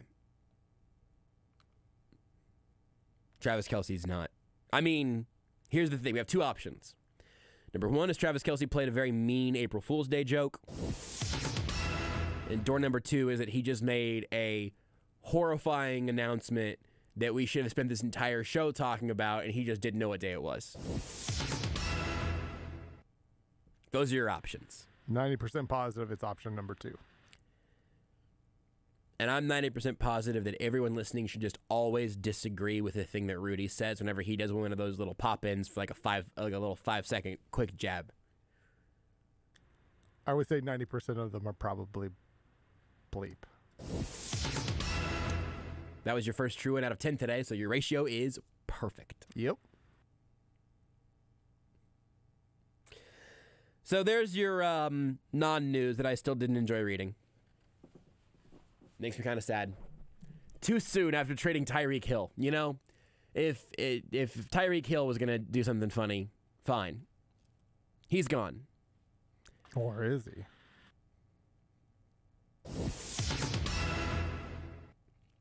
Still time. I mean, not much. 2 hours, 8 minutes, 30-ish seconds. Send out the April Fool's tweet. It's possible. Be weird to do that like a full, week and a half after a press conference? Yeah, it'd be weird to do a lot of things, but hey. Be weird to trade Tyreek Hill to the Dolphins. It'd be weird to give a peace sign to a couple players who have the angle on you. Tyreek Hill's not a normal man. Be weird to run Wasp. I think we made people sad again. Probably. I could feel Kansas City get a little sadder. Because he's gone. Coming up in about 10 minutes, by the way, Sterling Holmes of the Homestretch will join us. Got to go do a little Brisco Friday over there earlier today. Sterling will join us in studio at 9. It's always a fun way to wrap up a week with Stu. Mick Schaefer, KSHB 41, he is in New Orleans. And so we shuffled some things around. Usually we go Sterling and Mick. Today we got Kevin in to talk a little bit about the Final Four, and then we'll close out the week with Sterling. I don't know if you have ESPN up in there, Rudy. It's a Final Four game, women's Final Four, UConn and Stanford. TV's asleep. Okay, well, so on my screen, one of the Stanford players is having a nosebleed issue of some sort. Common enough, probably took an elbow, whatever. She put like a clamp on her nose that looked like a giant plastic, almost like, salad tongs, like if they're like spring-loaded shut. Never seen that contraption before. Anyway, we can take a break. I just got distracted by that and would like one of those for my own nose just to keep all of my running nose allergy issues just stuck up in my nostrils. That would honestly be helpful at this point. Want more Almost Entirely Sports? Watch the show live on the Sports Radio 810 Facebook page. Sports Radio 810 WHB's coverage of Radio Row. Brought to you by Worth Harley Davidson, Amini's, Premier Volvo Cars of Overland Park, Premier Mazda of Kansas City, Core First Bank, and Hy-Vee. Live from New Orleans for the Final Four. This is for the men who never settle. The ones who believe only quitters end a game in a tie. The type of guys who choose the bar with the biggest TVs to overcompensate for theirs at home. And the men who use PTO to catch afternoon basketball in March with the boys. This is the Lodge mentality. This is Twin Peaks. Who wants to settle for a single TV? With more TVs, bigger screens, plus our fabulous scenic views, there's more to watch at Twin Peaks. Susan, it's so great to finally be able to get together again. Oh, it sure is. And I really appreciate you picking up the bill. I'm happy to. I've got the extra cash. Since we've all been driving so much more again, I've been using Get Upside, the free gas app that pays you cash back for every gallon of gas you buy. Wait a minute. Are you saying you actually get paid cash when you buy gas with the Get Upside app? Yes, I get real cash back every time I buy gas. Does that actually add up to anything? I'll make $200 to $300 this year. Wow! That's serious extra cash. I'm downloading the free Get Upside app now. Download the free Get Upside app now to earn cash back every time you buy gas. Use promo code PARK for 25 cents a gallon or more cash back on your first tank. You can cash out anytime right to your bank, to PayPal, or an e-gift card for Amazon and other brands. Just download the free Get Upside app and use promo code PARK to earn 25 cents a gallon or more on your first tank. That's code PARK. Do you follow Sports Radio 810 on social media? This is your reminder to give us a follow and hit that subscribe button on Facebook, Twitter, YouTube, and Instagram at Sports Radio 810. Follow along for breaking news as it happens, live coverage of press conferences, analysis and reporting from top local and national experts, fan videos, and on-the-ground coverage of your favorite local teams, as well as the best sporting events and athletes in the country. Turn on your notifications so that you never miss a beat, and follow the leader at Sports Radio 810. Choice of a lawyer is an important decision and should not be based solely upon advertisements. I'm attorney Mike DePasquale. I played linebacker. I won a state championship. I played Division I ball. I know a thing or two about winning. A winning attitude starts with confidence. My law firm is so confident in what we do that if we take your injury case and we don't win, you don't pay us a dime. So if you've been hurt, call me. My team wants to win for you. I've got this. Mike's got this. All you need to know. 816-888-7500. Mike's got this. At Hy-Vee, you can get fresh, made-to-order breakfast every day. And the menu offers great variety for groups of all ages. With hearty classics like the breakfast burrito and ham, steak, and eggs. And unique cravings like the Nutella banana waffle or apple pie pancake. Full service is available all week long from 6 a.m. to 2 p.m. The menu also includes a robust cocktail menu with fun features like the Tropical Mosa, Morning Margarita, and a charcuterie-themed Bloody Mary. Available in locations with a bar only. Plus, all April long, kids eat free with purchase of adult breakfast entree at all Kansas City area Hy-Vee locations. This is Almost Entirely Sports with Joshua Brisco. This show's free. It's a free show. If you don't like shows sometimes. On Sports Radio 810 WHB. Let you know again that all of our coverage from Radio Row and all of our coverage of the Final Four is brought to you by Worth Harley-Davidson, Amini's, Premier Volvo Cars of Overland Park, Premier Mazda of Kansas City, Core First Bank, and Hy-Vee. Real quick before we get to Sterling, saw an April Fool's tweet that I didn't see earlier that KU tweeted that Mitch Lightfoot would return for his 7th year of eligibility, and Rudy and I workshopped a great idea. Here's how it works. Every team can have one uninterrupted tenure from any one player for as long as they want. Right now, Perry Ellis should be competing in his final season with KU basketball. At the end of this season, Perry Ellis, at the ripe old age of 97, will retire, and then Mitch Lightfoot will become the vested veteran. Okay? That's what we're calling it. Mitch Lightfoot can then play for as long as he wants at Kansas, or as long as Bill Self wants him. And then, after year 10 or 12, maybe Mitch Lightfoot is no longer the dominating force that he is today, and then he gets replaced by some other 7th-year senior, and that cycle continues forever. Name, image, and likeness, baby. Let's make it work. We'll see what Sterling Holmes thinks next. You are listening to Almost Entirely Sports with Joshua Brisco on Sports Radio 810 WHB. Sports Radio 810 WHB's coverage of Radio Row. Brought to you by Worth Harley-Davidson, Amini's, Premier Volvo Cars of Overland Park, Premier Mazda of Kansas City, Core First Bank, and Hy-Vee. Live from New Orleans for the Final Four. Attention investors. How would you like to collect a government-backed check with secured double-digit returns in as little as 21 days? The Tax Lien Code is going to expose the best-kept secret in real estate investing in a free 20-minute Kickstart video. Text the word money to 26022 now and let their free video show you how to earn government-backed returns up to 25% with as little as $50. Or how to invest in tax-delinquent homes that are 50% off market value. Plus, see how you can access private tax lien inventory not available to the public. So if you want to become a real estate investor that buys tax liens from the comfort of your own home, then text money to 26022 now to get your free Kickstart video. Text money to 26022 right now, and you'll get free tickets to attend a live training in the Kansas City area that will include your VIP tax lien bidder number, a power bank charger, and a tax lien investor kit free to all attendees. So text money to 26022. That's money to 26022 for your free Kickstart video now.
Last hour of the week, last show of the week. We close it out the same way we do every week with Mick Schaefer of KSHB 41 joining us in studio for the 9 o'clock hour. What's up, dude? April Fools, it's Sterling Holmes. What's up, Stu? Oh, dude, we're doing it, baby. I almost cussed. I almost said we're doing bleeping awesome, and then I realized we're doing radio still. And you know when it's a certain part, like certain time of the night, yes, and you're just feeling good. I'm feeling good. I love whenever I feel like the guests on this show, and I would say with the Homestretch, you also have a gift in this regard. You get people in studio, everybody gets a little too relaxed, you're cracking open your cold brew, you've got your 14 different cups of liquids around you, and you get so comfortable that you almost curse. That, for me, is a compliment as a radio host, because it means you've gotten your guests so comfortable in the place that they've forgotten they're doing radio at all. Nails. You nailed it. That's perfect. Rack me. I'm bleeping out. Rack 'em. Do you like April Fool's Day? What's your April Fool's strategy? I think you might. I'm going to guess. Sure. I'm going to guess that you had a real April Fool's kick in your early teens, maybe. Sure, you nailed it. Yeah. But probably not so much anymore. Correct. Okay.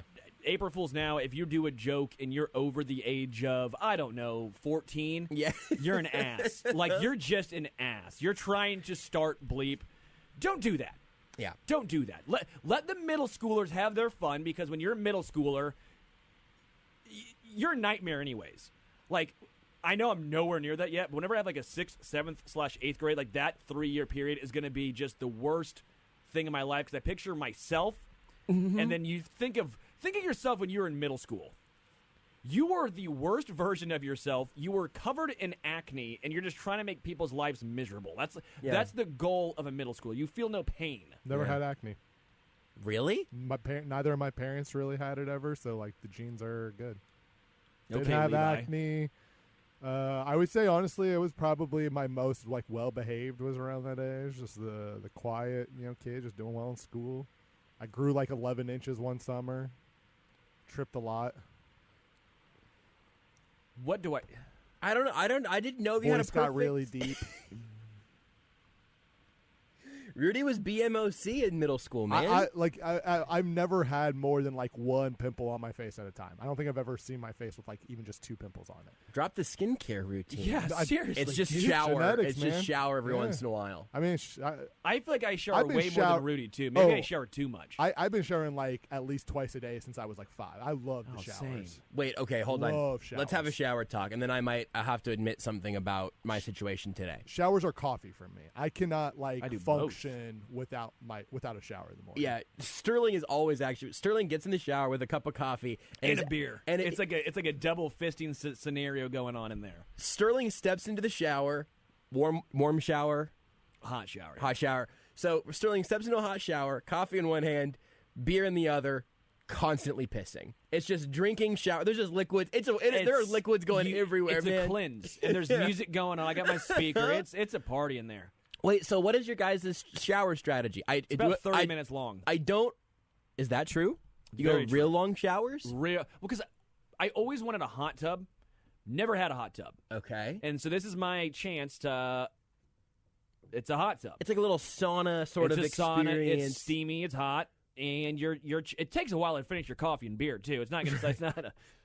You can't go back and forth as easily as you might like to. I'm trying to at least get 3/4 way through an album when I'm in the shower.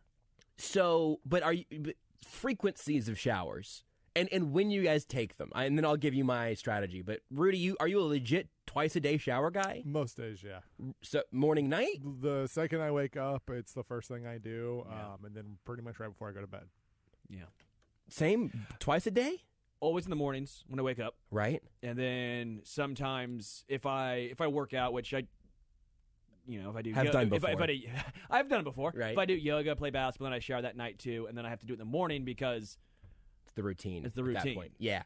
So I am a morning shower, or at least before I leave shower, which sometimes gets weird doing this show because if it's an 8 o'clock start for a show, if I'm doing stuff at home all day, I might get to like 5 o'clock and be like, oh, I haven't taken a shower yet. I should do that now before I go into work. See, I just like it, but I think your move is better. If I don't shower, it's not even like a what's wrong and what's right, because like as long as if you're home all day, I would say it's weird to go out into the world smelly. Yes, but absolutely. like if you're home all day, like do you? I just like I'll be in a robe all day. If I'm not like on a Sunday, feel dirty. If I don't, like, I can just feel the grime if I don't take a shower, right? Like, especially like with my hair and stuff, like my skin. Yes. I don't like the way my hands feel. Like, I almost like feel like I guess the oil and just like almost grimy. Where I'm like, if I wait too long to take a shower, I just feel it. I feel uncomfortable. There's a film on you at that point. You forget the power move. On football Sundays, when no one's coming over, you don't have to do anything. You typically have to do stuff on Chiefs Sundays. I do, but week. I don't know what you're talking about, Sterling. I have not had a Sunday football off in the last 5 years. Chiefs bye week. Seems Chiefs like play on Thursday, problem.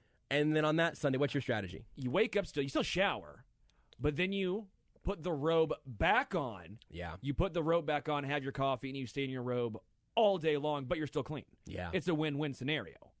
You can't lose. I'm definitely getting into my, like, on a weekend, like, essentially what would be my, for lack of a better term, pajama. It's not really pajama, but, shorts, comfy shirt, maybe, like, hood. Depending on the season, maybe throw on a hoodie, whatever. But, like, yeah, it's like shower and then throw on lounge clothes for the rest of the day. Yeah. So this is wild. Clearly, there's a room right now. I guess technically 2 rooms. 3 microphones right now on 3 very neurotic people. Just like that, I feel like we can say we knew this. We knew this before. Erotic, neurotic people. We're both. You can't spell neurotic without erotic. It's true. Because I totally speak the language you guys are both using right now, but I think there are people in the audience who think that we are crazy people and might be correct.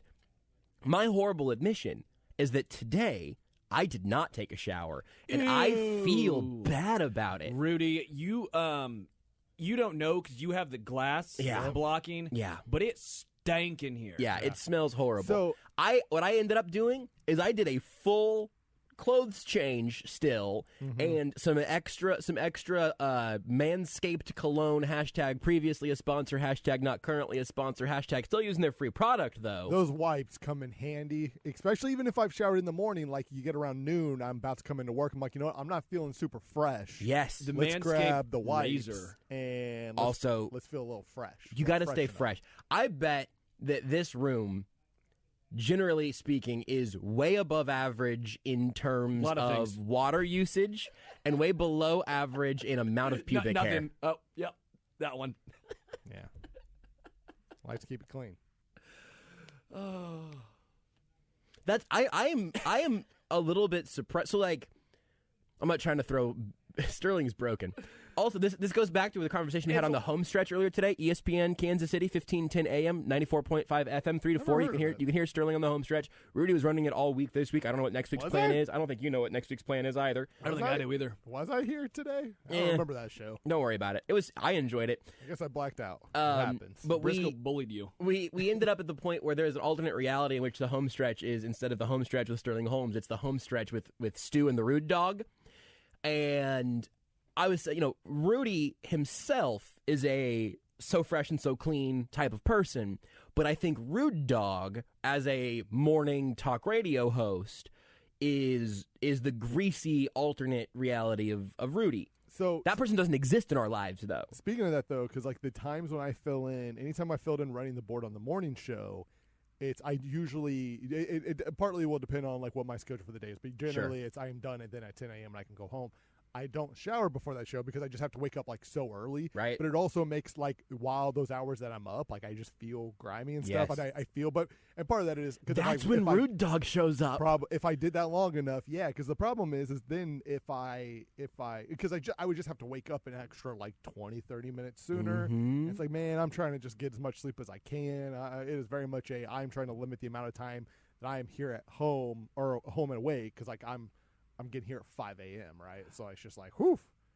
It's go home at 10 and it's the first thing I do is shower, but it's just like I hate the way I feel. Absolutely. In those morning hours. When I was doing the Border Patrol, when I filled in for the times I filled in, I will get up 30 minutes earlier, take the morning shower. I think I did every single day of college. I would get up.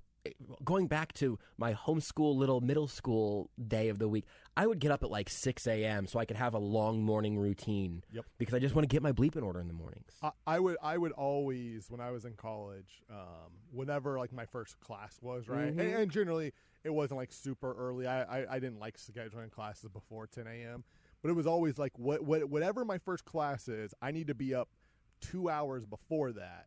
Because partly I'm very much I like to wake up and then like lay in bed as I wake up. Right? I'm not the get out of bed the second I wake up. I like to slowly wake up.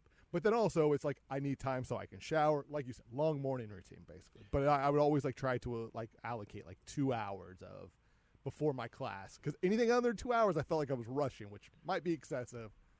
But that was just how I was. Winners of this segment, our bodies and people who have to be around us when smelling us.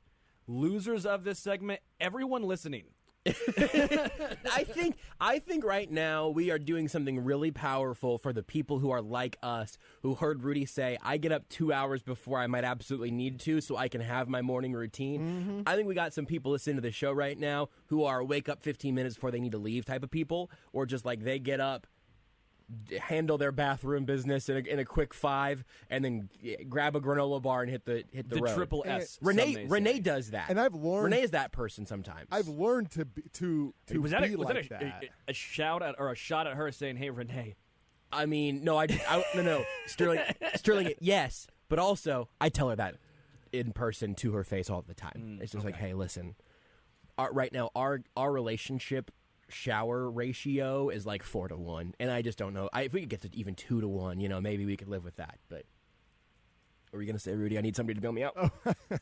I was just gonna say, like, I have learned that is a skill though that I have learned. Like, again, I have the ability, especially for when it's okay. I have to be here at 5 a.m., which means I have to leave my place at 4:45 a.m., which means okay, I'm gonna wake up at 4:30 a.m. Yep. and just go. But I that is generally only reserved for, I have to be at the station before 6 a.m. That is generally what that is reserved for. Otherwise, it is I want to ideally give myself at least an hour. Now the 2 hours has changed. I don't take a full 2 hours like plan for my morning routine. Sure. I like a nice hour to maybe 90 minutes. Yeah. But I've riveting. Radio, this is important. Radio Sterling. has like taught me the skill of I can get things done much faster than I would like to get it done. But I built that skill from radio. Like it's using the bathroom. You have a 3-minute break. Yes. And I need to go to the bathroom. Okay, I got like 90 seconds because I have to be back here. So boom, just take care of business. I don't like this about myself, but I am also like a 4 alarms person. Same. I have a big alarm, like an old school that just goes. Like the one that's just really loud, and then my other one is actually my phone, which during March Madness is One Shining Moment with Luther Vandross. Did you know this about Sterling? That Sterling does not have a phone like an alarm. He has music that wakes him up. How long has this segment been going? 13 minutes, about right, Yeah. Rudy? Okay, we can make the rest of the hour about this. So you go custom.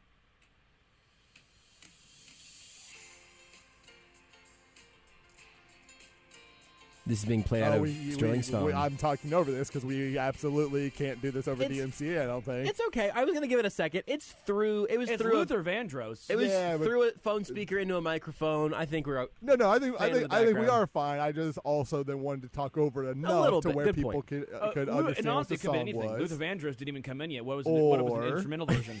just Rudy?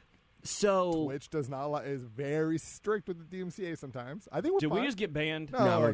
What's shadow banning? We wouldn't get banned or anything. It's when you get banned, but you don't know about it. That's when you take somebody to the shadow realm. I don't know these things. But yes, that's my actual alarm clock. Well, so here's the thing. That as an alarm song, you just played it. I haven't thought about it through this lens before, so I'm trying to be in the moment right now.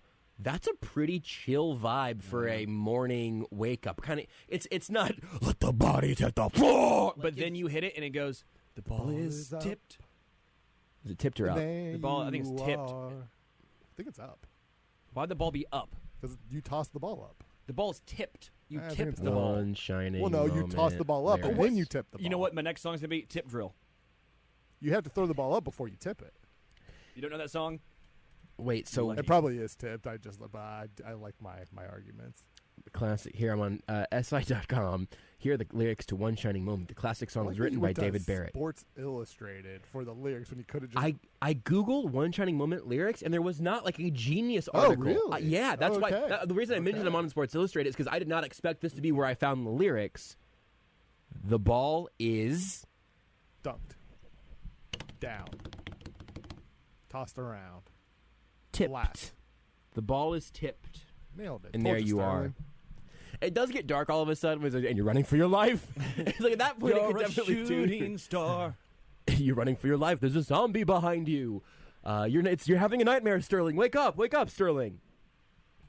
I think that as an alarm totally tracks. I want to know how often you're changing your alarm tone. Frankly, again, this is not me coming at this from a judgy perspective. No. I think this might. I don't like my alarm. I don't like the sounds it makes. I'm just using one of the iPhone like standards. So here's. Oh, well, I've had some different ones. I've had "Makes Me Happy" by Drake Bell. Remember Drake Bell? Deeply problematic, and also now doing music in Mexico now. Just so you know. Okay, I had Weird story. Yeah, great Wait, song what? though. "Painkiller" by Judas Priest, which is the opposite. That is actually your "Let the Bodies to the Floor" style. Because I was having trouble waking up, so I thought "Painkiller" by Judas Priest. Worth the drum a solo is shot. fantastic. Yeah. The start of March 1st, was "March Madness" by Future, because that gets you hyped into March. And then I think for April, I want to see if I can find the Masters theme song. You know, the Masters on a tradition unlike any other. The piano in the background. I'm not sure that would wake me up. I'm afraid I would just drift deeper into sleep because golf, and specifically that Masters tone and music, is very calming. The Masters, a tradition unlike any other. Only on CBS. Hello, friends. We should be able to. We should do a golf. Can you do a David Flaherty voice? No, I'd love to, but I don't think I have it in me. Best I can offer is Jim Nance. Jim Nance is pretty good. Hello, friends. Yeah. So useful shot there. That's more Shrek. That was very Shrek. That was much more Mike Myers than. You just gotta say useful there. So I was gonna get you the information on Drake Bell here. I don't know if I want to see it because I kind of vaguely remember how he ended up being very problematic, which is very sad because, frankly, that's a good song. I mean, it's your alarm. You're not like paying to go to his concert. So I think, yeah. And by the way, Rock and Roll Part 2. Okay, Michael Jackson can still be played, but Rock and Roll Part 2 can't. And this is where we draw the line, and we're now off of the air. I'm glad someone is finally asking the question of, can you separate the art from the artist? Hi, I'm Joshua Brisco here for the first real conversation about this in the history of radio. Do you want to do this, though? Because seriously, I have some strong thoughts. Maybe. So Drake Bell rebranded himself as Drake Campana, Spanish for Bell, and has been tweeting in Spanish since 2019. He basically learned Spanish. Bell is Drake and Josh. Bell, correct. Right? Okay. He took his whole deal down south of the border and became like a bigger star in Mexico. But it was sort of also a power washing of. I was going to say, is this like a Catholic Church thing when you send a priest to a different church? And yeah, sort of. Forget everything that happened in the past? The subhead on Wikipedia is sexual assault accusation and attempted endangering of children. I don't know how you get attempted endangering of children. That one, I don't know. I don't know if we want to do all of the if we do all the details of this. I don't know. I'm good. You guys want to hear what song I wake up to? Yeah. Yeah, please. Sorry, I got distracted in the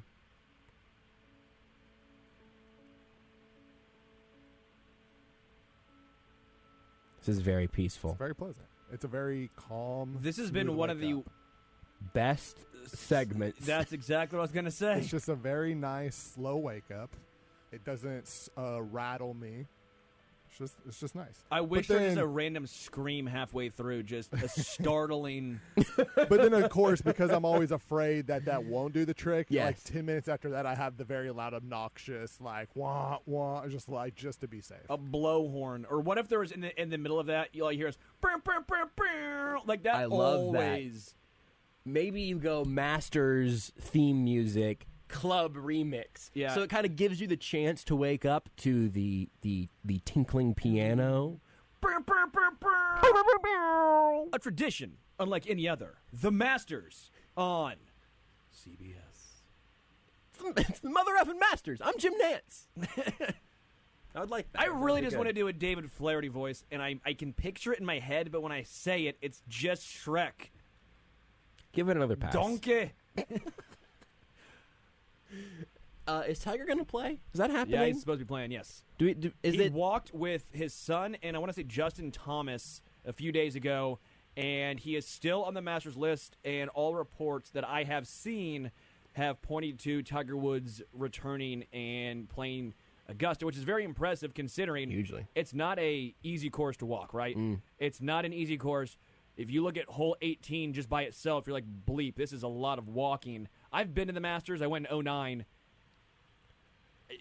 It's not easy. So the fact that Tiger Woods feels, and you know him, I know he's one of the most competitive people in the entire world, but there's also that part where he's like, I don't want to do it if I have to bow out, because it's not just one day. Oh, yeah, he's on the list, by the way, that dropped earlier today. He is on the field list. He has to do it 4 days, supposedly, like if he makes the cut. At least two. At least up to two. 4. And that's going to be, I think, what really separates this. And if he even makes the cut, the storyline is going to be incredible. I know we shouldn't be surprised because dude won a major on one leg. Dude was on one leg kicking people's ass. But this guy is now, what, 45? 44, 45, 46? 62. I mean, he's not young anymore. 'Cause when he 46. When he did that, he was 32. What? When he won on one leg. Well, I think it was like an 08, something like that. Was that long ago? The reason that I hesitated was just because it didn't seem like it was that long ago. Oh, he's won a Masters since 08. I know that, Rudy. No, but I'm saying the one-legged. I thought he had that was a broken leg. You're right. That was a long time ago. Look it up. Tiger Woods' broken leg. We did. I was filling in for Corey on the Zone a couple weeks ago. We did a remote at X Golf Leewood. Really cool spot. They have some great simulators and stuff there. It was 08. And so, look at you, man. And so I went over and took a couple of hacks during. I think we had a segment that. It was an interview Lebo had done or something. So we had 15 minutes on tape there or something. And so Jason and I went over to the simulator. I can barely hit the ball like just straight. Now, I don't mean straight and far. I just mean like I had a couple of swings that the simulator did not read as actual attempts. I've never played golf before. But I'm at this age now where more of my friends are like, oh, you should come play golf. Golf's fun. You'd have fun at golf. Everyone's not very good at it. I get it. If I'm going to do that, I need to get to a level of just basic competence. Yeah. I think I probably could. Are you an athlete? What am I? I have been an athlete. I haven't tried to be an athlete in a while, but I think I can get that. Like I'm not uncoordinated and I'm not a weakling, but the motion. Don't look at me like that. But the motion of swinging a golf club is so foreign to me. See, that's the problem. You're breaking your arm right off the get-go. Okay, so explain what that means. Well, you see your elbow. You're not going back and swinging like that. What the heck is that? You got. I only did like a little keep half. it straight. So I need to lock my front arm. Do I lock both arms? No, you lock. You can't lock both arms, right? All of us can't lock it. Now you look like a goober. What are you trying to do? I'm telling you, I need your help here. You look like the dude from the early 2000s that's like, can you touch your what's that thing? Do you remember those horrible like MTV shows? I was homeschooled. I wasn't allowed to watch MTV. Like Next or whatever it's called. Yeah. Ask these questions to Rudy. I don't know. Like, which one? They were like.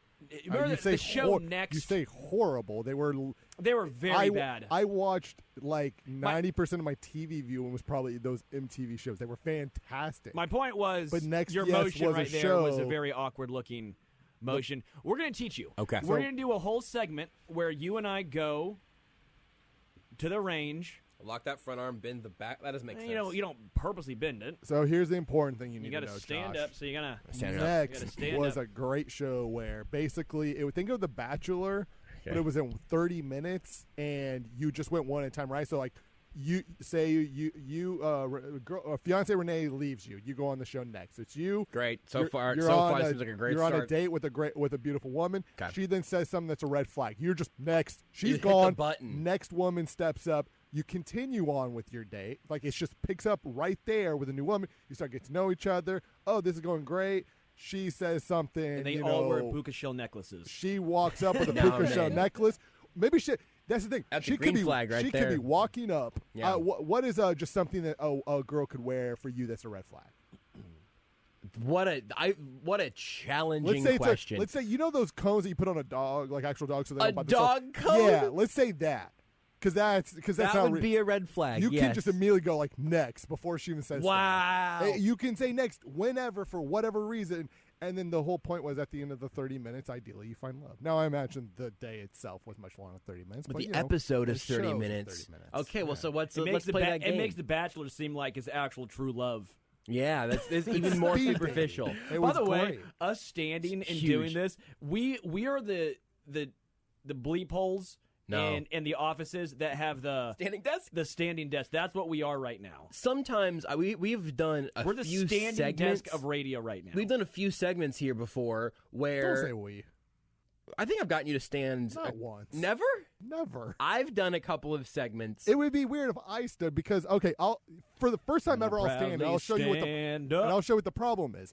I'm tall. I can when I stand I can literally not reach the board. So if I need to do something on the board, I gotta start hit a bending commercial. down.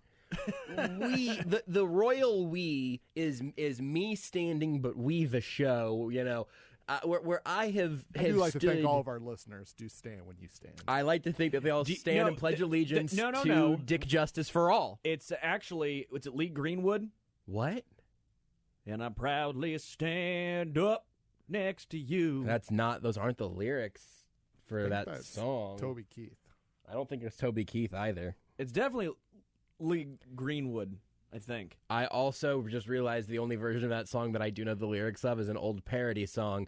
I believe it's called God Bless You, Chick-fil-A. And so that's a real homeschool poll for me personally. It is Lee Greenwood. I was right. Why would you question me? You got the lyrics wrong. Because it's actually about chicken sandwiches. The version of it that I'm familiar with. You're a liar if you don't get at least a little teared up when that song comes on at baseball games or anything. Like, you're a liar to me. If that comes on and you do not have at least a little eye drippage. Literally never once. If you are a liar if you don't get at least a little horny whenever that song gets played at a baseball game. I mean, you're un-American. If you don't get, would you say a little drippage? Ugh. What I was going to say is that we've done this show. I have stood for, I think maybe an hour once, maybe. Wow, look at you. Switching to standing energy, you can feel it right now. Way it's a little more bouncy. Yeah, I feel like I'm going to. My hips are fluid right now. I think I do a little luau dance or something. Shakira. We were the same. We got there. Are your hips lying? These hips tell nothing but the truth. Anyway, I'm glad we're standing for this now. Okay, so you can fix my golf shot and continue to make this the most alienating segment of radio ever. I just need a place to begin, and I need probably lock your fingers. A lot have you at least learned to interlock your fingers? No, okay. I don't know anything. You got to interlock. I can putt okay. I think. No, you can't. I think I can. That's literally the hardest part of golf. That's for you, maybe. I'm built different. This is an easy sport for children. Kids play it, man. Golf is so easy that to make it more difficult enough for kids, they put like windmills and stuff on the course. Try playing with windmills. I'm also really good at Mario Golf, so I feel like I've got like the angles and stuff figured out. I just had the mechanics for me. Or I want to swing it like a baseball bat. Yeah, and if that's the golf issue. ball was on a tee, like on a t-ball tee, and I just had like a big plastic baseball bat, that right there. Well, that's called baseball. But what if you did baseball golf, where we create? It's a new sport we create. You get baseball on a tee. Time out. This is the intellectual property of Almost Entirely Sports. And the Homestretch, TM. No, the Homestretch's not involved. It's like Honolulu Hot Lips, TM, pizza. We'll give you a... So you think it's like Frisbee golf mixed with baseball golf and golf, and we just did it. Baseball golf, I think, is a real... You could also just do it on any golf course. You just take a tee with you. Yeah, the only issue is you're not hitting a baseball 300 yards. No, it's a golf ball still. Not with that attitude. You're not hitting a golf ball with a baseball bat 300 yards. Not with that attitude. I'm saying you were doing it either with an aluminum bat or maybe just like a big one of those like double barrel plastic bats that really would really resonate.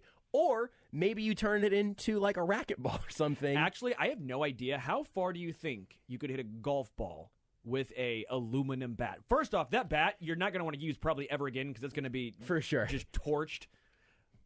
this should be a segment that we do. Yeah. And I want to go to a football field and do it, but then what if we just absolutely cream it and we're completely off and we just deck a house? So that feels like a thing we could do. Rudy's looking at you in a way of that won't be an issue. No, that's not why I was looking at him. Oh.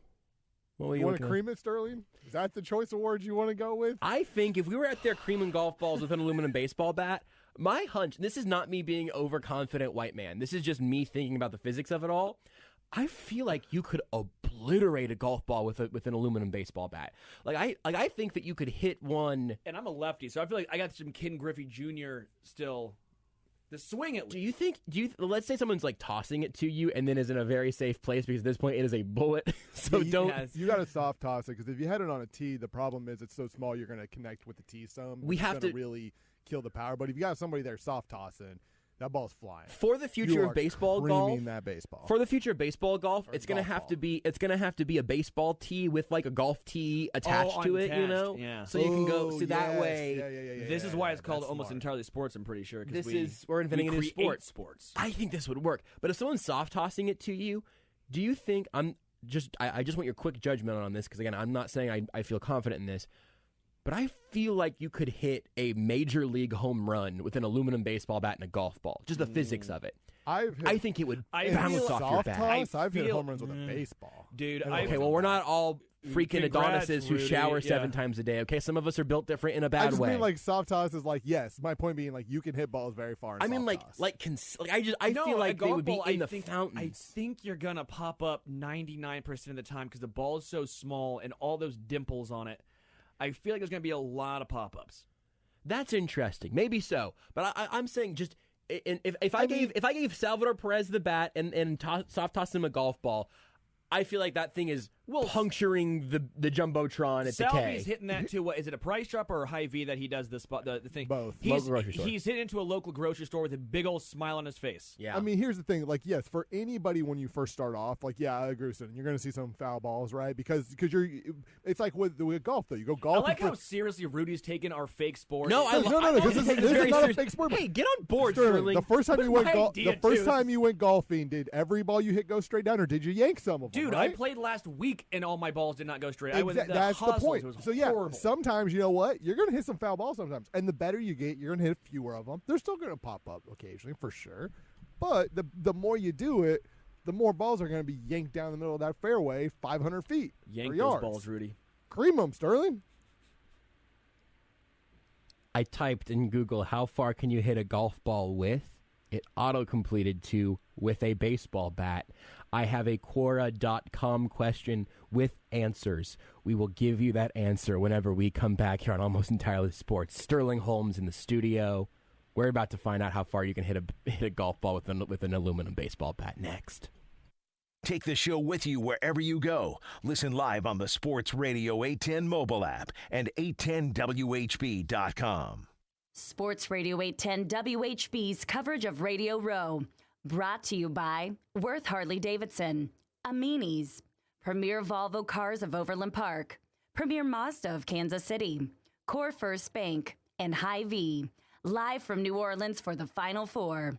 Imagine every day a sport court game day. Imagine looking outside your kitchen window. Today's game is being played in your backyard. You know all the players' names, stats, and history. You've created the ultimate backyard with a sport court game court. And even though the visiting team comes from 3 blocks away, all the players have a home court advantage. Call Sport Court today and turn your imagination into reality. 913-963-7529 or visit sportcourt.com. As an employer, are you having a hard time finding great people for your company? Let Sports Radio 810 help you with your search. Many local companies are taking advantage of the 810 Jobs Connection program. Recruitment is tough right now. The online search engines are packed with all your competitors. Sports Radio 810 Job Connections is a turnkey program designed to help you find your next hire. For more information, contact Sandy Cohen at scohen@unionbroadcasting.com. That's scohen@unionbroadcasting.com.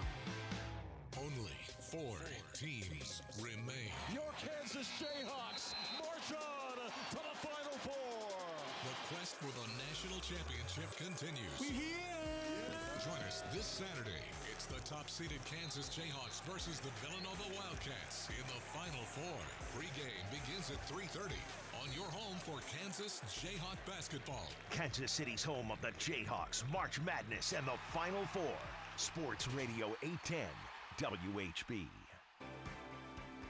Kansas City football is more than just a game, and at Core First, they're more than just an average local bank. Combining uniquely personal service with experienced commercial lenders like Kent Fager is what they do best. Meet Kent today at corefirstbank.com/Lynn. Core First Bank, member FDIC.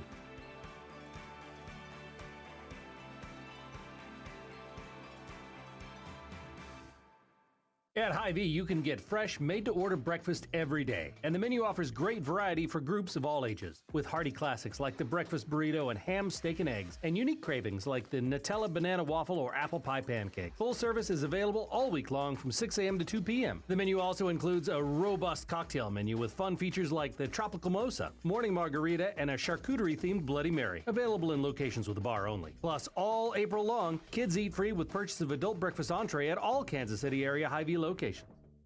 Building a pool is not a job for amateurs. If you want a pool you'll enjoy for a lifetime, call the pros at ProBuilt Pool and Patio. ProBuilt Pool and Patio is the largest provider of fiberglass pools in the region. Unlike liners, fiberglass pools from Imagine Pools and Pentair Pool Equipment are built to last, and they have over 200 different design options to fit your space. ProBuilt Pool and Patio offers competitive pricing, financing, and the fastest install timelines. Get a free quote by calling 816-786-3893 or go to ProBuiltPatio.com.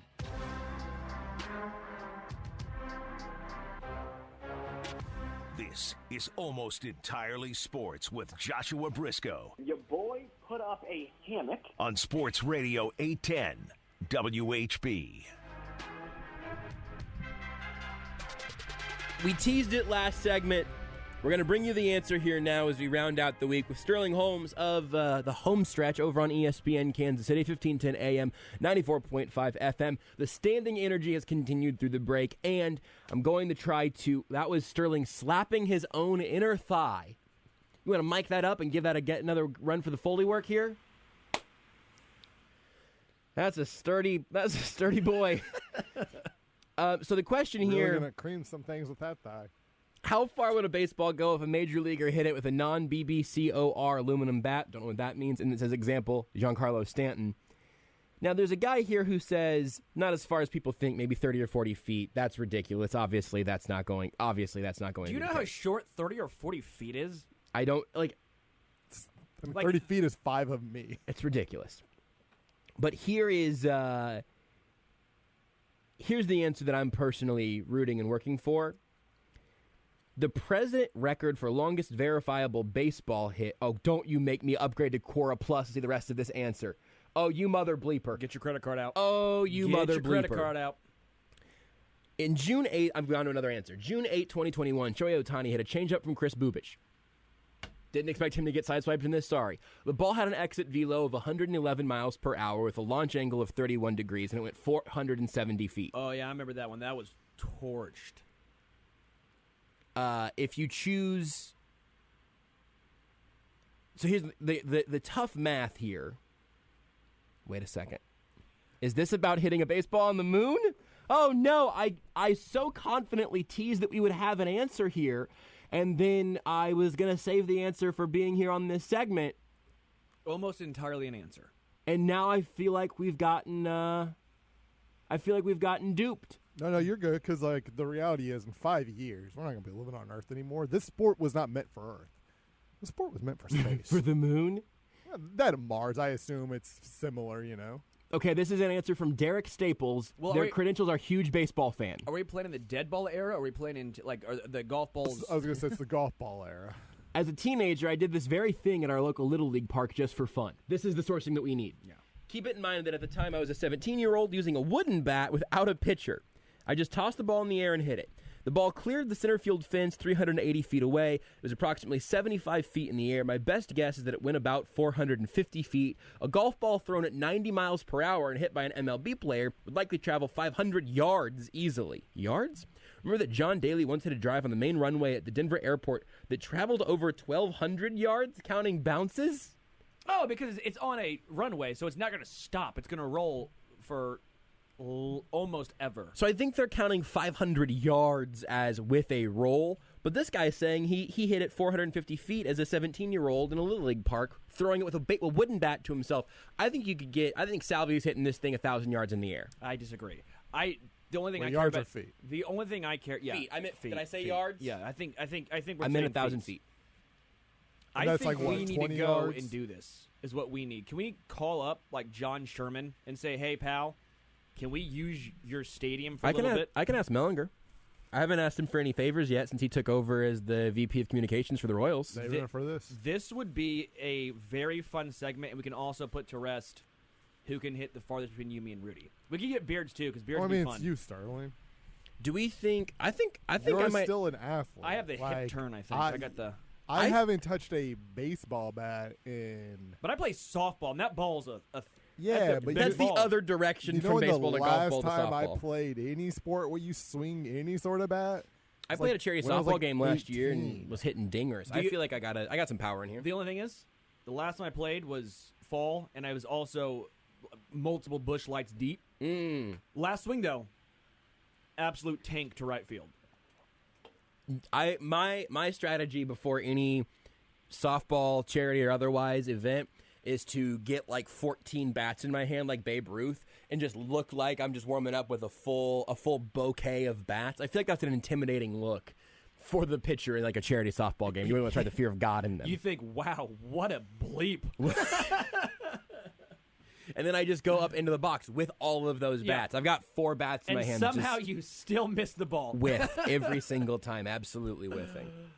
Do you care about March Madness? I feel like we talked about it some on the Homestretch today, but I don't feel like we've talked basketball with you on this show. You might say, you've never talked sports with Sterling on this show ever, and I'd say thanks. Twitch commenter, you're right. But really, we've talked plenty of football. We talk baseball every once in a while. Sure. We've talked about the NBA. Yeah. But I don't know your relationship with college basketball. Mostly, I guess, because you're a Mizzou guy, and that is a unhealthy relationship that I would to have right now. That's very difficult. Yeah. So how does it feel in March Madness? What's your vibe? Yeah, I love it. This March Madness has been incredible to watch. My bracket has been the worst it's ever been. And after all of the craziness, the wildness, we end up with 4 blue bloods. It kind of is what it is. At some point, you're kind of excited because you're saying, well, at least not one team's going to probably get blown out in the Final Four like St. Peter's did to, was it UNC by 20 points? But this is going to be a good matchup. Duke versus UNC, obviously, because you have the rivalry. Then you have Nova and Kansas, which has become a more modern rivalry. It seems like Nova has had Kansas's number for a while now. I think KU rolls, personally. Coming from a Mizzou guy, I just think KU has the best wing play in all of college basketball. Bill Self found how to use Remy Martin, make him putting him in the best possible scenario to succeed. I know Ochai Agbaji, in my opinion, has not been aggressive enough, but that team is too deep with Jalen Wilson, Christian Brown, with Remy Martin, and somehow, surprisingly, Kansas might have the big man advantage with David McCormick. When it comes to UNC and Duke, I just straight up don't like Coach K. I think he's kind of a buzzkill. You know those Family Guy jokes where it's like, Captain Buzzkill or Buzz Killington, I think is his name. Coach Buzz Killington. Coach K is Coach Buzz Killington, and somehow it's also spelled with Krzyzewski. Yeah. I don't know how that happens, but it is. Duke's very talented. They're very athletic. But UNC has been on an absolute roll. They had Duke's number the last time they faced off. They ruined Coach K's final home game send-off. Armando, I forgot to say his last name. Baycott, B-A-C-O-T, has been on an incredible stretch. Caleb Love's been on an incredible stretch. That game is more of a toss-up to me. But don't forget about the legend himself. Maybe the best name in college sports. Leaky Black, baby. Leaky Black's a great name. That's his legit name. He's a Final Four name. Yeah. I think Leaky ended up actually was a nickname that he's gone by. I feel like they told that story in a broadcast at one point, but I'll look it up. So my opinion of Leaky was he was probably a kid and who peed the bed. No, I think there was a much more flattering reason behind it, but I'm not 100% sure. Yeah, I don't think kids normally stick with nicknames that traumatize them most of their lives. Well, what if you're like 4? Like that's like a normal thing for a 14-year-old, right? For a 14-year-old? That was a joke, Rudy. I mean, for Josh, it was. What's it? Brandon Manick's really good for UNC. You call him Brandon? Brady Manic, baby. Brady Manic. Brady Manic. He looks like he might pee the bed still now. It's really unfair. It was just a funny joke I can make. I feel like I'd probably go with UNC, but I'm not confident. While with Kansas, I feel painstakingly confident, even as a Mizzou fan, that they can handle Nova. So you asked me on the home stretch. I gave you my very boring Duke Kentucky. I've almost said Duke Kentucky several times. Sorry, Rudy. It's not on purpose. My very boring Duke Kansas. No, should I be upset about No, there was no something? tournament this year. You're good. But you are going with the Roy Williams championship. Yeah. Wow. Yeah, I like the way UNC's playing right now. I don't know if going into the tournament I would have said that. I didn't know how good UNC was going to be, but just the way they've played recently has been incredible to watch. Leaky was a nickname given to, I guess it's probably pronounced Recon, Rechon. That was his given name. But his grandma gave him the nickname Leaky. I don't know why. I can't remember. Love changing oil. Wait, is that what like, she said? Do you think Is he that, loved was that oil your, changes? Was that your comment, or were you quoting her? No, I'm saying that his grandma nicknamed him Leaky. Yes. And I'm telling you that I, Joshua Briscoe, do not remember Got the you. I was way like, that wait. he got there. I was like, wait. Was that like a quote? Like I saw, like she was saying, yeah, I gave him the nickname Leaky. Why? No idea. Can't remember. I'm going to find the answer by the end of this. But you said that your bracket has been horrible, Sterling. Dude, this is by far the worst bracket I have ever had. Jimmer Time by Stu in the 18WHB.com bracket challenge has 37 points. It is very near the bottom of the VIP category. It is 5 points better than Dr. Professor Renee, so you've gotten that edge. Hartzell filled out like 15 brackets. Some of his are below yours, but you're like legit in last amongst everybody other than it those. was good. Thank you, Iowa. Iowa and Tennessee, you really did me a solid, huh? 37 points for you. This is not me just dragging you to this point. There's something really exciting at the top of the bracket challenge right now. I got 50 points. I'm in 5th right now, and I had KU in my title game. No, I think I'm done. I think I had them losing to Arizona. I did. So my points are done. Jed Marshall, 51 points, one above me. Srin Petro, 52 points. Stephen St. John, 52 points. Leader of it all, though, with 53 points. And with Kansas as their eventual national champion, a chance to put us all in the dust. Chloe Briscoe. Your sister. She's 12.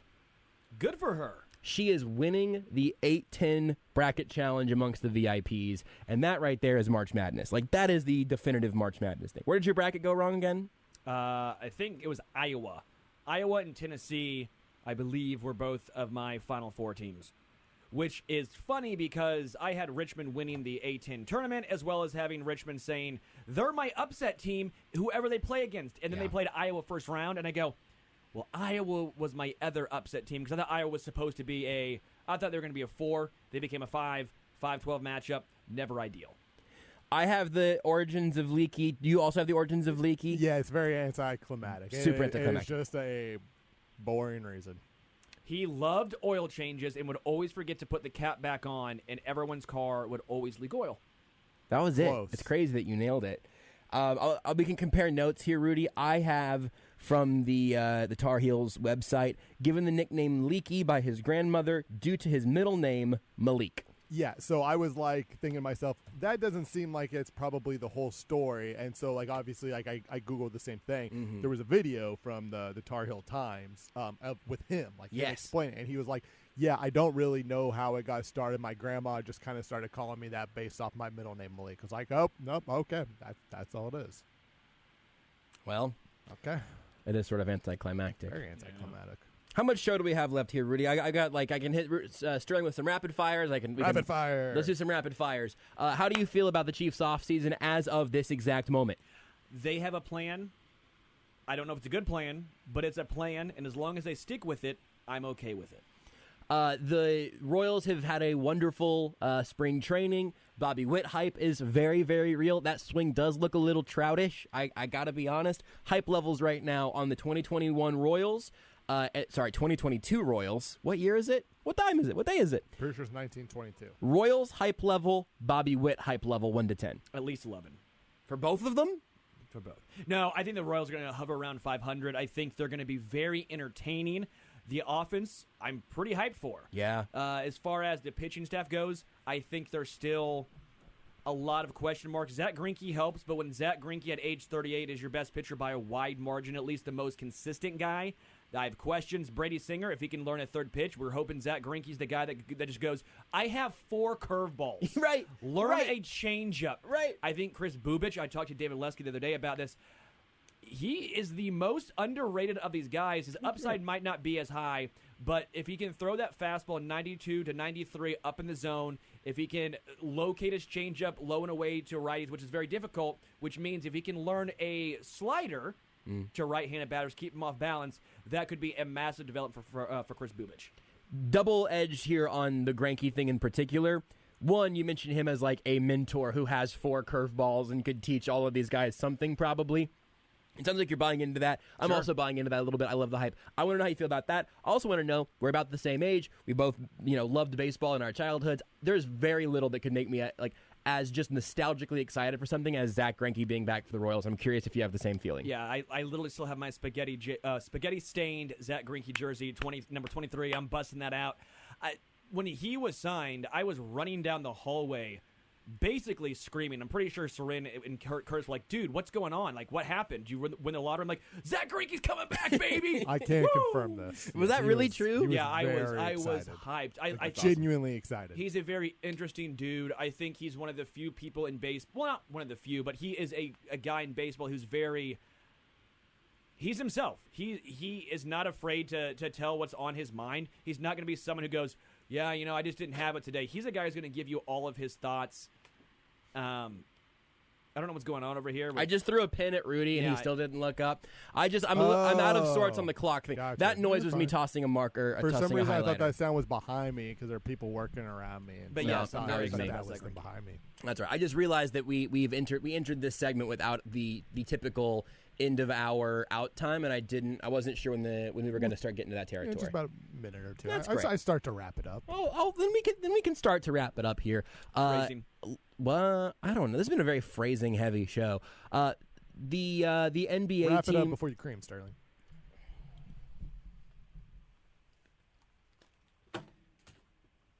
Thanks for. Yeah, thanks, Sterling. You can take your bag. You can just go. I get it. I wish I could, but I have to end this. He came back. Sterling came back. Begrudgingly. You can follow him on Twitter at Homestretch KC. You can listen to the Homestretch 1510 AM, 94.5 FM, 3 to 4 weekdays on ESPN Kansas City. Also, the Arrowhead Addict podcast. Got a hoodie there. I'll take an XL whenever you ask me. We talk sports there too. Well, good hoodie. I don't know. This might be the wrong audience to sell them on that. We also talk nonsense. Talk about beer a lot, which is also great. It's a very good hoodie too. And the hoodie's very nice. hoodie. Thank you. Yeah, I like the hoodie. This just really got away from us here at the end. The most important thing, though, Sterling, is that as the show mercifully ends, is that you're here for the end of a show. Usually I say goodbye to my mom, but today you can have the honor. Thanks for listening to Almost Entire Sports this week. No show Monday because we'll have the national championship game, KU or otherwise. That'll be right here on Sports Radio 810 WHB. We'll talk to you again on Tuesday. Until then, bye, Mama. You are listening to Almost Entirely Sports with Joshua Brisco on Sports Radio 810 WHB. Kansas City's home for Major League Baseball. Sports